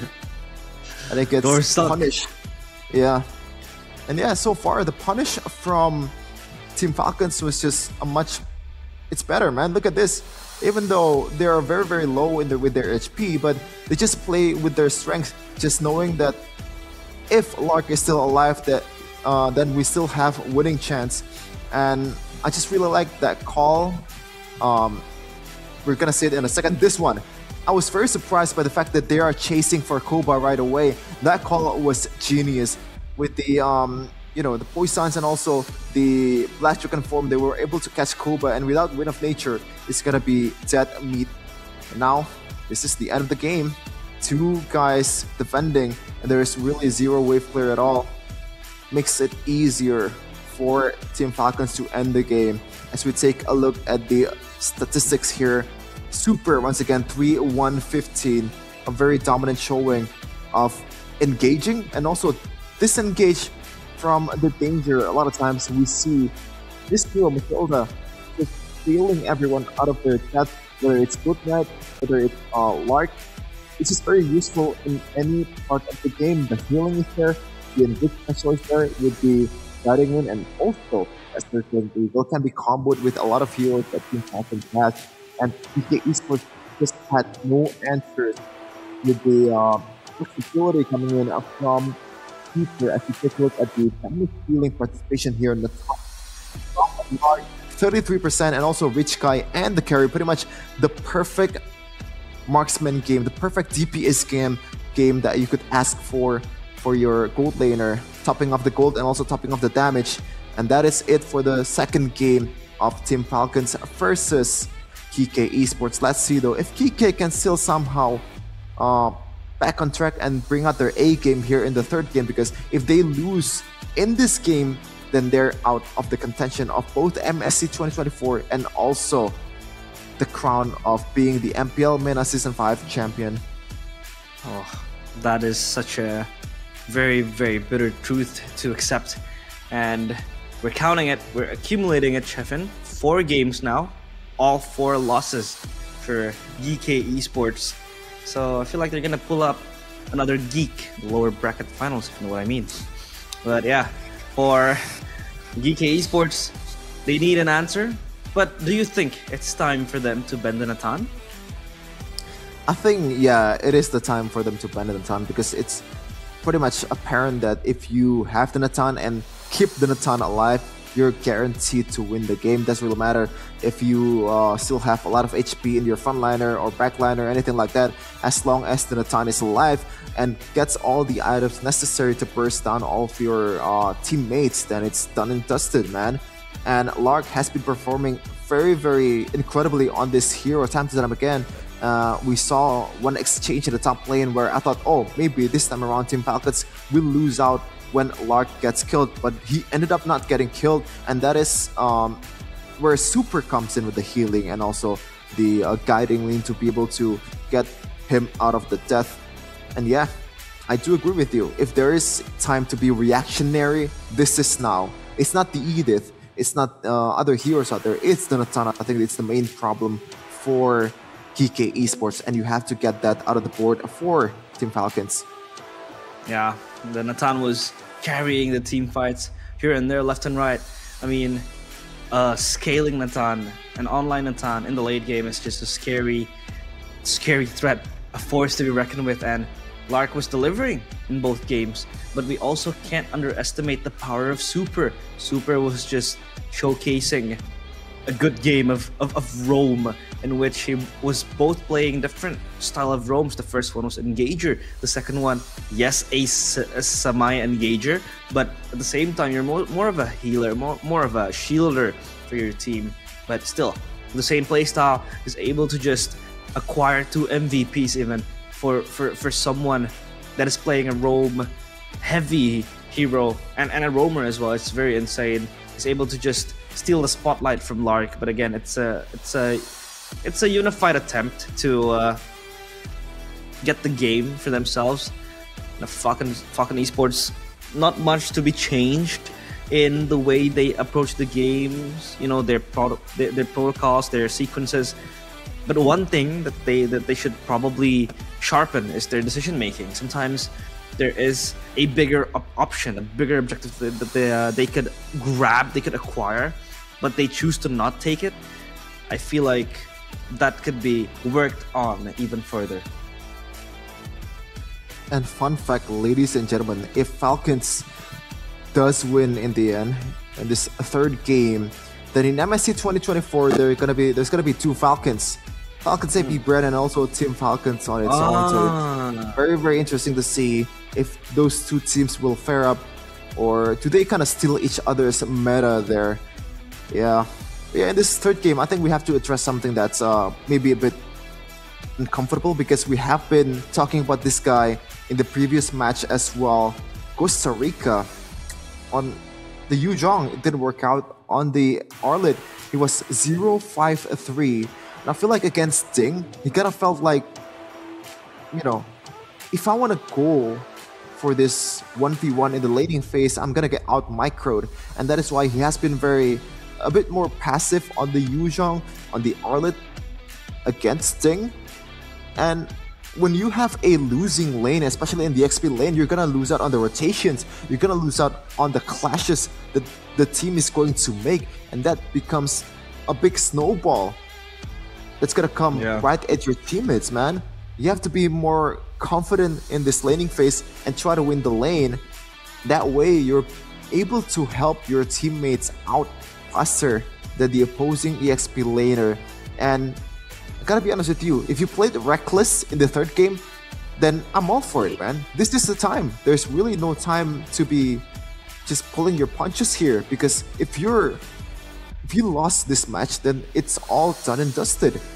No MSC, no MPL MENA champion, and you're gonna stop here at the third place. And let me tell you, man, as a fan of a team that got stopped at the third place, it really hurts. It really hurts more than, you know, being a sixth placer, or maybe just losing all the matches in the playoffs like Mirko's team. No. So, how long have you been hiding in the cave? Oh man, How long, Sheffin? How long? How long will you be hiding in the cave? Oh, you're going all ooga booga mood. Yeah. Speaking of cavemen now, as both geeks will be taken down in the lower back at final, I suppose, with the current condition of Team Falcons just getting the 2-0. You know, I feel like putting geek in your name just spells trouble. But oh, Falcons, you went there, bro. Come on. I had to. You're casting with me, you know. I had to. You're gonna be biting the bullet with me. But yeah, for Team Falcons, I want to see them open up their cards. I want to see them get out the creativity that they have. You know, maybe pull out the same thing that Twisted Minds did, the Odette. Maybe it's time for GK to bring out the Julian. I want to see these, you know, unhinged picks coming in from both teams. You know, it would be very nice to see.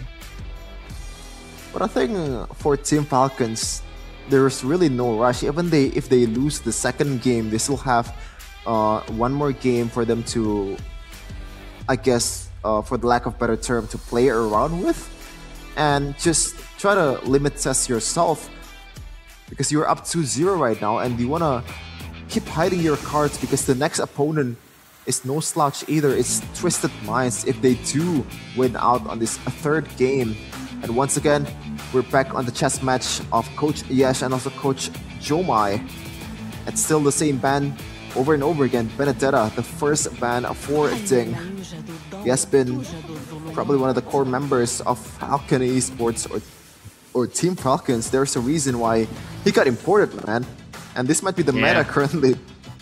The Filipinos being flown everywhere like an Instagram model. We have Filipino players in Indonesia. We have in MPL Malaysia as well. You know, Innocent recently just won the MPL Malaysia Season 13. We also have players in, you know, MPL MENA as well. So they're all around the world, Mr. Worldwide. And it is also not without a reason. They're all very skillful players, you know, Filipino players. They're mechanically gifted. They are just insane when it comes to Mobile Legends. And for Ding, he is no exception. Because this Benedetta ban, like imagine banning Benedetta 3 times in a row, where mostly Benedetta would come as a second phase ban when you're left without an option for an XP later. And this time you ban at first phase, first ban against Ding. So it's quite an insane ban to make, but it's a respect ban nonetheless. Meanwhile, for Falcons, they take out the Luo Yi, take out the chip, you know, teleportation, shenanigans that Falcons might have, or rather GK Esports might have. They don't want to deal with it. They don't want to play with the teleportation game. They want to just brawl it out, run out the players, and the Edith again taken away.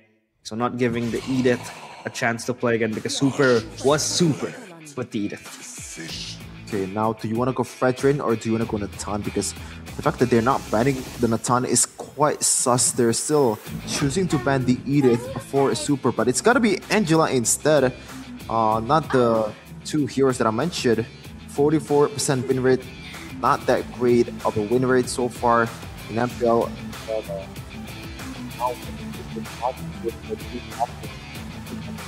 Right now, kind of here with holding. This far is on. And for winning the game. There's still what worked here. You like or somebody out there that is still able to trial. Now, of course, Gimana? they kind of bad, take out the potential jungle roles. Now Arlet and Baxia, of course, good 2 picks for Team Falcons. And Angela, the hands of EK Esports, could just, again, they could replicate the same, composition that they did with the Angela Yu Zong composition. That is something that they could seek out again with the Fredrin. To be honest, the Fredrin has been very good in the hands of Mark and hands of EK Esports, and it was delivering them results, enabling them to contest the neutral objectives time and time again, especially when you have so much brawling potential with the Fredrin as well, so tanky and so mobile. The CC power that Fredrin has is also pretty good. And again, the Yu Zong and the Angela. So hard guard and BDF again, but this time I hope DK Esports will be able to prioritize their, ult assignments, their skill assignments to a much more mature level. And we do see a few lads in the back playing a game of Mobile Legends themselves. Interesting sight to see. Yep. And also an interesting sight to see the fact that Costa Rica is back on the Yu Zhong. Yeah. Let's see if this gonna work out this time. Maybe not 3rd time's the charm, 4th time's the charm. But this is something that's a bit different from the previous games for Team Falcons. They brought out the Minotaur, not really putting any emphasis on the Natan, on the heroes that worked earlier. It's only the Basha and the Arlet, the heroes that has been used in previous games. Now the Minotaur, maybe they're still kind of quote-unquote and experimenting, because they have the right to do so when they're up 2-0, and they're gonna be playing against Twisted Minds if they do win out on this game. But the objective still remains the same. If you can secure a 3-0 victory, then why not? And Harith, oh my goodness, I forgot about Harith at all. Wow. Thankfully they spotted out, huh? Expected that to be a scary pick, but why are the teams not first picking Harith? I'm still wondering why, because in other regions when a Harith is let go in the first phase, that's an insta pick for the Harith. But we did see that the Harith was able to be toned down by Team Falcons, so it's all good for Team Falcons. The Minotaur is a good pick to counter-engage towards the brawling potential of the Fredrin and the Yu Zong. The Vixana, taken away from GK Esports, a pick that was introduced in the first game, I believe. And now, Falcons with the last ban of this game and possibly this series. What will they close it out with? A lot of options still in the cards. To take out the Moskov. Yeah, it was a pretty pesty option for GK Esports, and they will do just that. Okay, now, do you ban Natan if you are GK Esports? I think you do. Yeah. Please do so. Because like if such a big problem. Yeah, even if you have the Yu Zhong and the Fredrin, like if the peel is there, and it is there, it is there. You have the Arlet, you have the Basha, you have the Minotaur, 3 really solid frontliners. And you also have a little bit of healing and also that blast of the Oasis from the Minotaur. The Natan will be further enhanced. And it's going to be the Roger. Instead, a hero that hasn't seen any playtime so far in the previous two games, getting banned by GK Esports. Again, I do not get it. You already have two frontliners here, very, very solid. You have a healer as well. Roger does bad against a healer. He can't really execute when those Flash of the Oasis procs. You should ban the Natan, but they chooses to go for Roger instead. Well, I think they're prioing again this kind of like healing composition, sustained composition that they have with the Harith and the Angela. Now the fact that the Roger's taken out, what will they pick as the marksman? Irithel? Wow. I mean, there's still okay, 100% win rate, but it's been played like what, once, I guess, by Team Falcons, if I'm not mistaken, in their meeting against. Oh no, it was Twisted Minds that played Irithel, if I recall correctly. I'm gonna have to check that again. Irithel pick I did see taken by one of the teams in MPL MENA playoffs, but we'll check it later. Yeah, Irithel trading it with Natan, I don't think it's worth it, you know. Well, there has been some teams, even MPL ID, that uses Irithel to kind of quote-unquote counter the Natan, because Irithel is very, very mobile, and it does give you a little bit of burst damage when you stack up those passive with a heavy crossbow. It is a mechanic to kind of burst down the Natan, and it's hard to catch. But now, it is an unpopular pick for a reason. It's not really the strongest marksman out there. They're definitely gambling on this pick and try to find new ways to counter the Natan instead of just throwing out of the window right away. I like the bravado though. They still wanna try to figure out this Natan, Lark's Natan. Because at the end of the day, if you wanna win MPL MENA playoffs, a single hero shouldn't stop you. Yeah.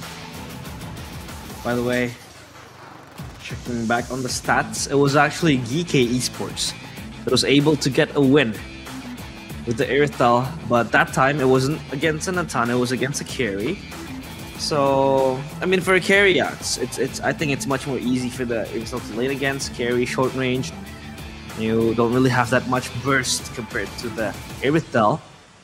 But now, game 3 with an Irithel pick against a Natan, interesting to see. Of course, who will be the representatives, the second representatives of MPL MENA towards MSC?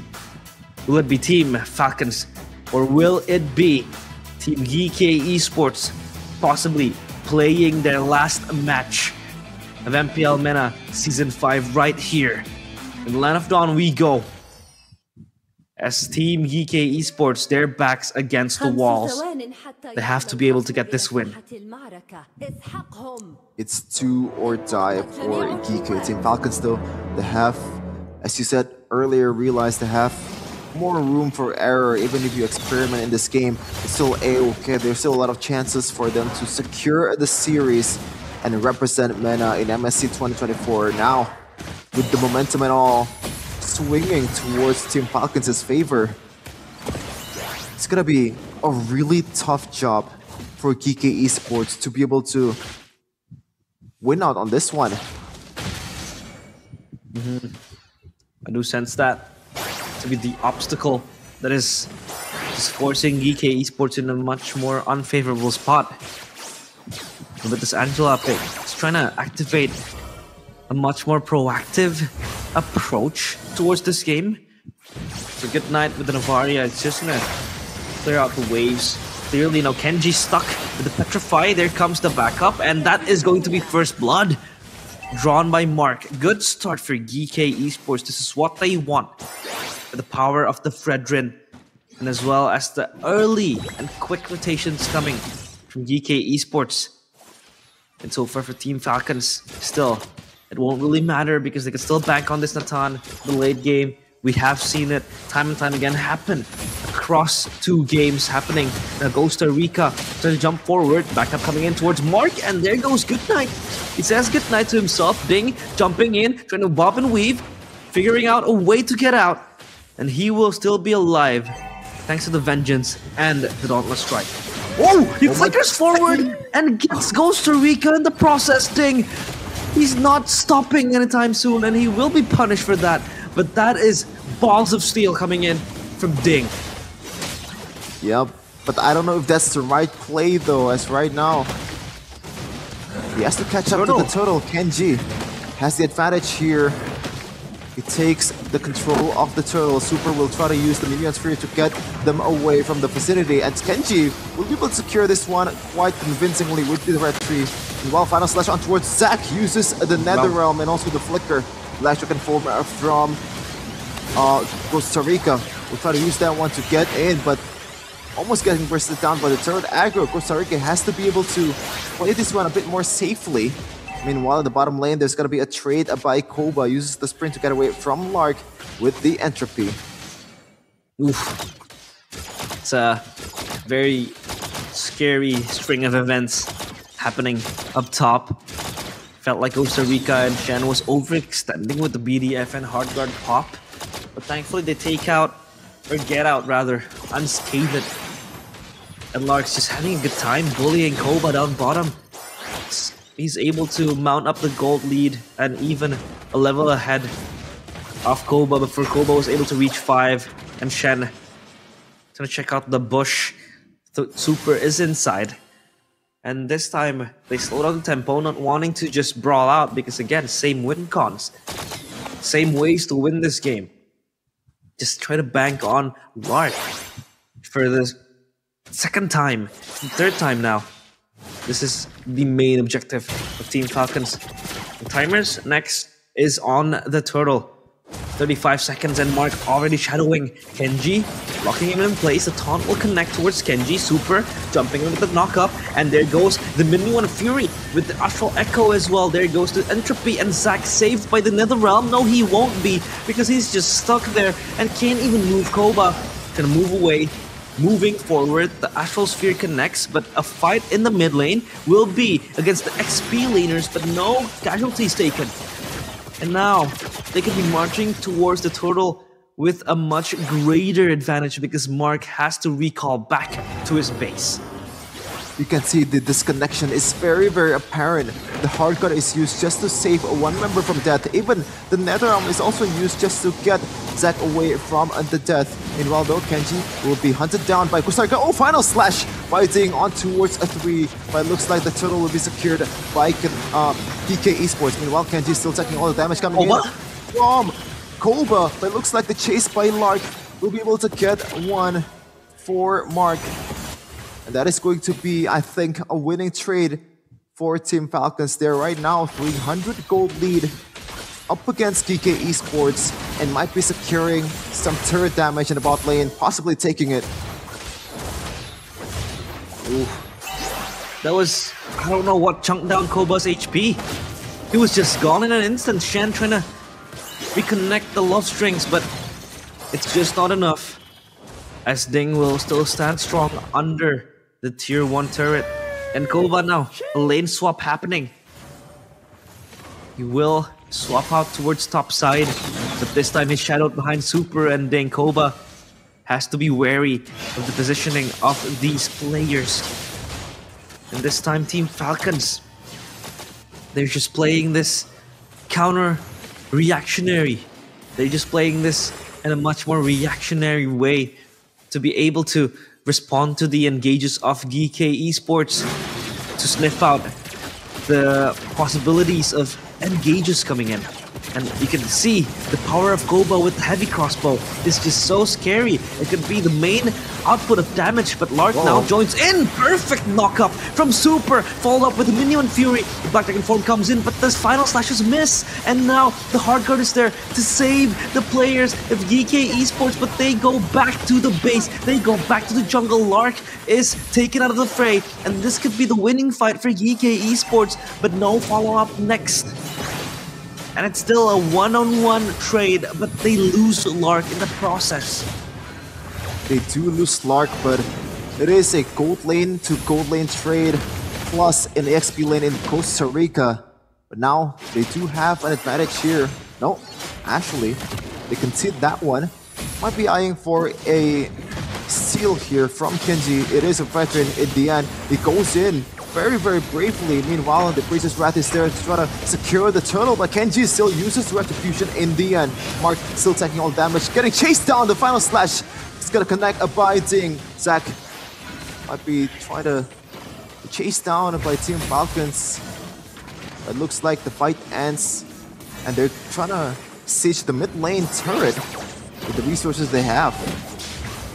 Wow, again turning around for Team Falcons.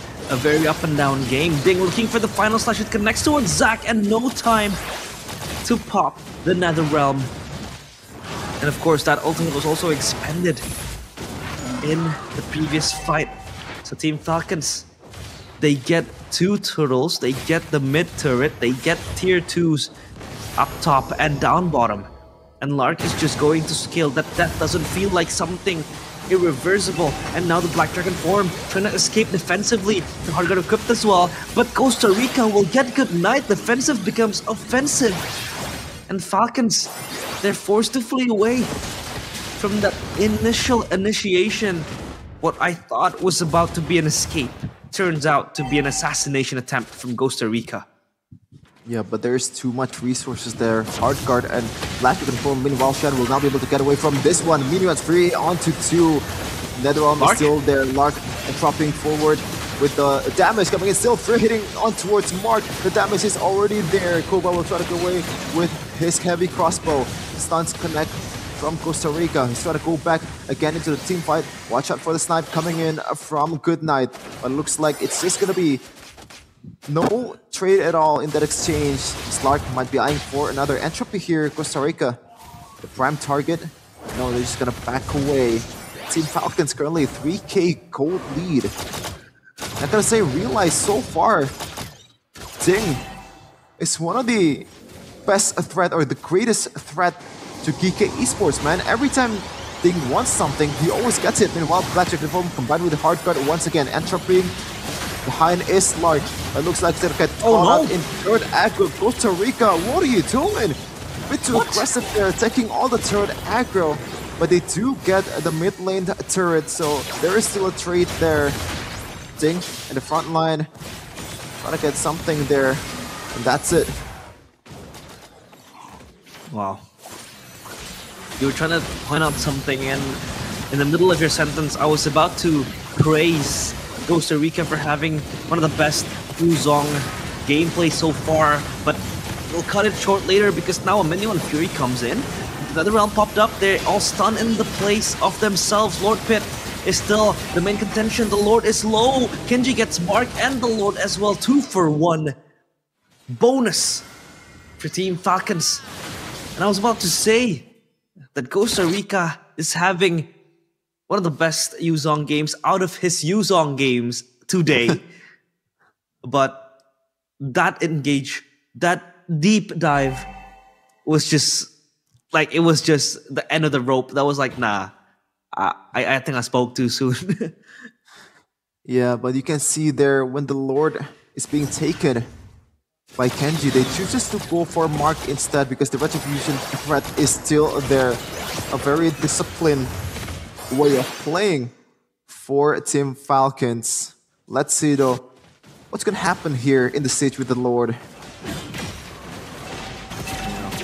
Now the Lord coming in, Kenji rolling forward as well.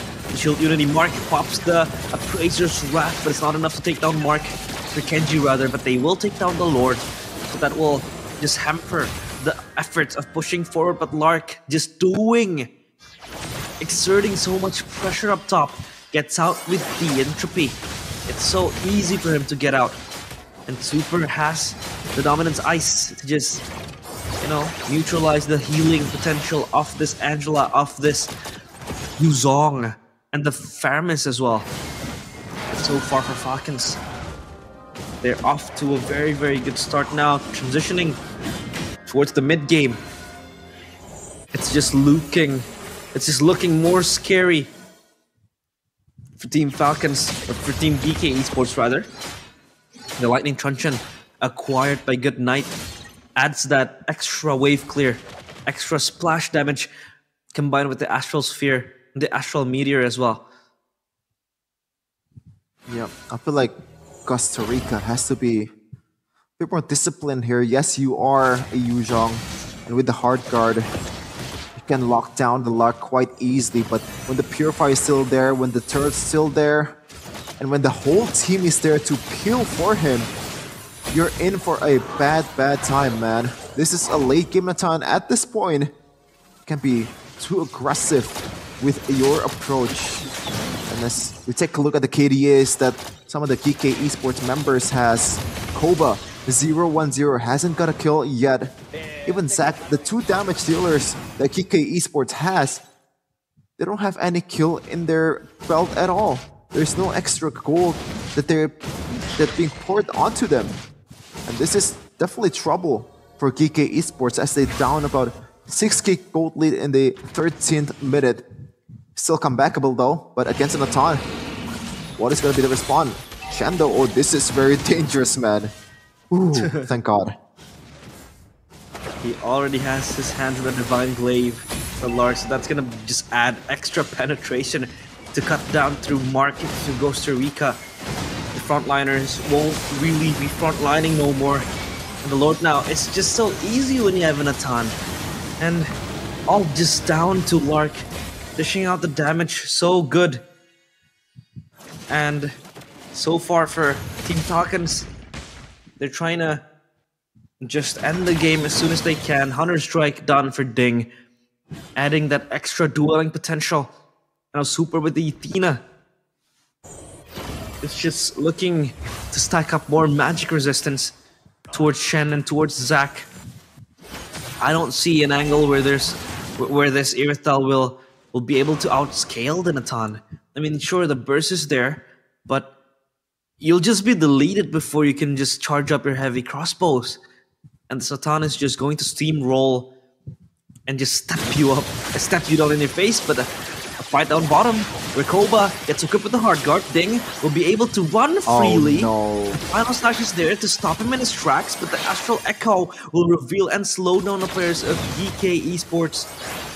But they will re-engage, trying to stop this Lord. This Lord has been marching in, Super jumping forward. This could be the end of GK Esports if they lose 2 or 3 members, but they're still holding up. The Black Dragon form as a counter initiation tool, they'll be able to hold up, but the turrets are falling down. They are falling down like flies, and the Rail popped up as a defensive tool, but Lark is there to pop up the damage, and there goes the final slash. Zac is just gone, the hardware is not enough, and the crystal is next in their eyes. It could be the end. This could be the final game that GK Esports will be playing in MPL MENA Season 5 as Zac will submit himself to the wrath of the Falcons.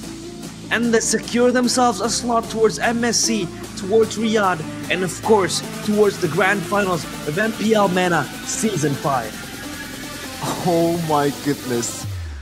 There are a lot of twists and turns in MPL MENA playoffs so far in this Season 5. But the fact that so far until the grand finals, there are no retaliations whatsoever from the opposing team. It's a 3-0, it's 2-0. It's always a dominant and a 1, and at the other end, it's really bad. Falcons, welcome to every XP can't play in their home court. God. MENA. Wow. Oh, so unlucky for GK Esports, but Team Falcons, what a showing from them to be able to win this game in such convincing fashion. I mean, the first 2 games, I'd say is kind of dominating, but the third game, there was retaliation from, Team GK Esports, but still, that Irithel pick was not enough to address the ferocity of the Natan. The Natan was just dishing out free damage left to right and center, and even they were trying to redraft the same, gameplay revolving around the Yuzong and Angela, but the Fredrin this time was in place. It looked much more better. Costa Rica was actually having a pretty decent game, a much better game compared to game number 1 and game number 2. But for GK Esports, it was just not enough because Team Falcons was way over everything. Then look at Super again, just bringing home all the MVP awards in this game. All 3 MVPs, 93% kill participation, 13 assists. And so far for Super, it was him just re-engaging as that Minotaur, being so brave to open up the wars, open up the fights, open up the team fights for Team Falcons. Yeah, and on a 3 different heroes as well. In the first game, he uses the Edith. Second game, you take out my Edith, I'm gonna bring out my Mathilda. I'm gonna cover for my teammates and also bringing them to the fights at the same time. And the third game, I'm gonna play a whole different hero here in Minotaur and still somehow perform. 13 assists. So far, he's averaging about 14.7 assists in this series. A really great way of showing that he's one of the top roamers in MPL MENA Season 5 playoffs. And gotta shout out Ding as well, man. He's been carrying with the engages, with the final slashes. Very on point, and also winning in the laning phase against Costa Rica time to time again. And Costa Rica, man, you have a lot of homework to do, to be honest with you. I'm gonna be completely blunt here. Yeah.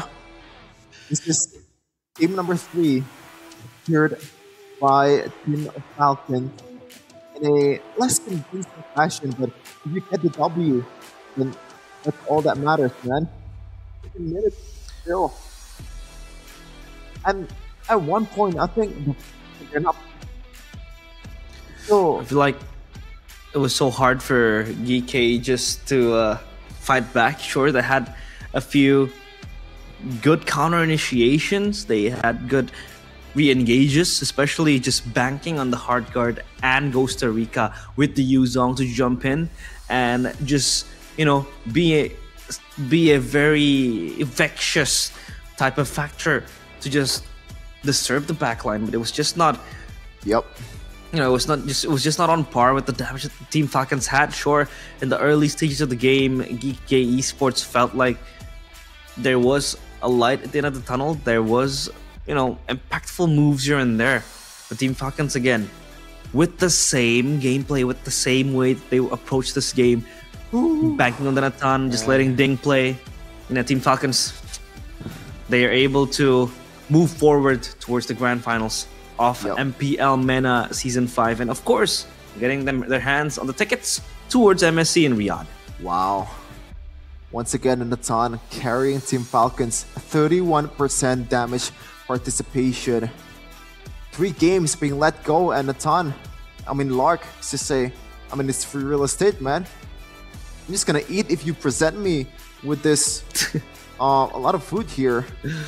Just feasting on the whole team of GK Esport. And at one point, I think you should realize what's the bigger threat there. Or maybe just let go of that Benedetta first ban, because you haven't experienced it yet in this series. A ban is a very, very valuable commodity in this kind of playoffs. And when you're up against a hero that can carry you in the late game, then why not just take out the hero? I'm sorry for repeating the points over and over again. Sometimes it is kind of frustrating to watch, especially if you are GK Esports fan, which I am, by the way.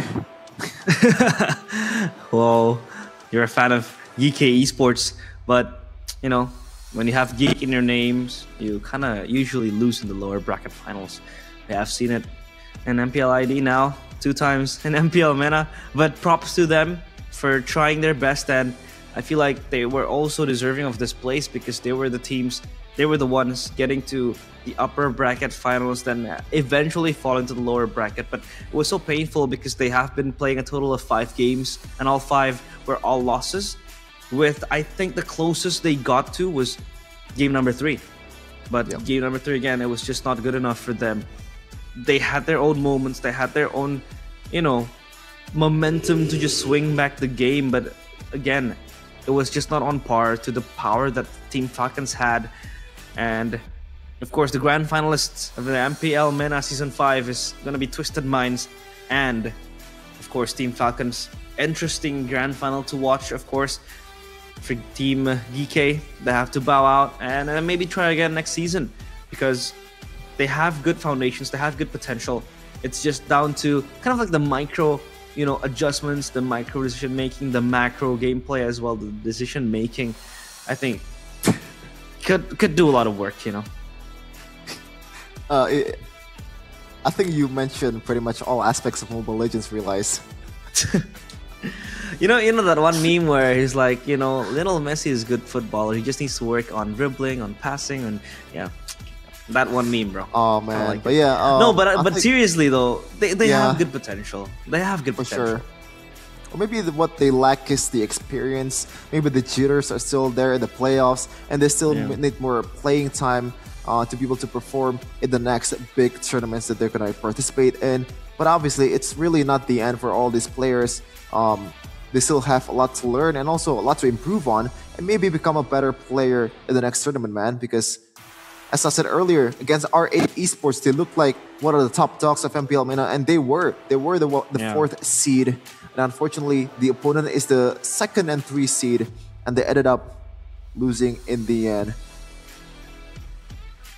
Yeah, I mean, for R8 Esports, they were the 1st seed, and then just bowing out in the in like the 2nd stage of the playoffs. They were not able to live up to their potential. I mean, it's always gonna be a huge difference. There is a huge, comparison when you're playing in regular season, when you're playing in playoffs. Regular season mistakes are much more tolerable compared to what you see in playoffs. Playoffs is just much more grueling, much more unforgiving.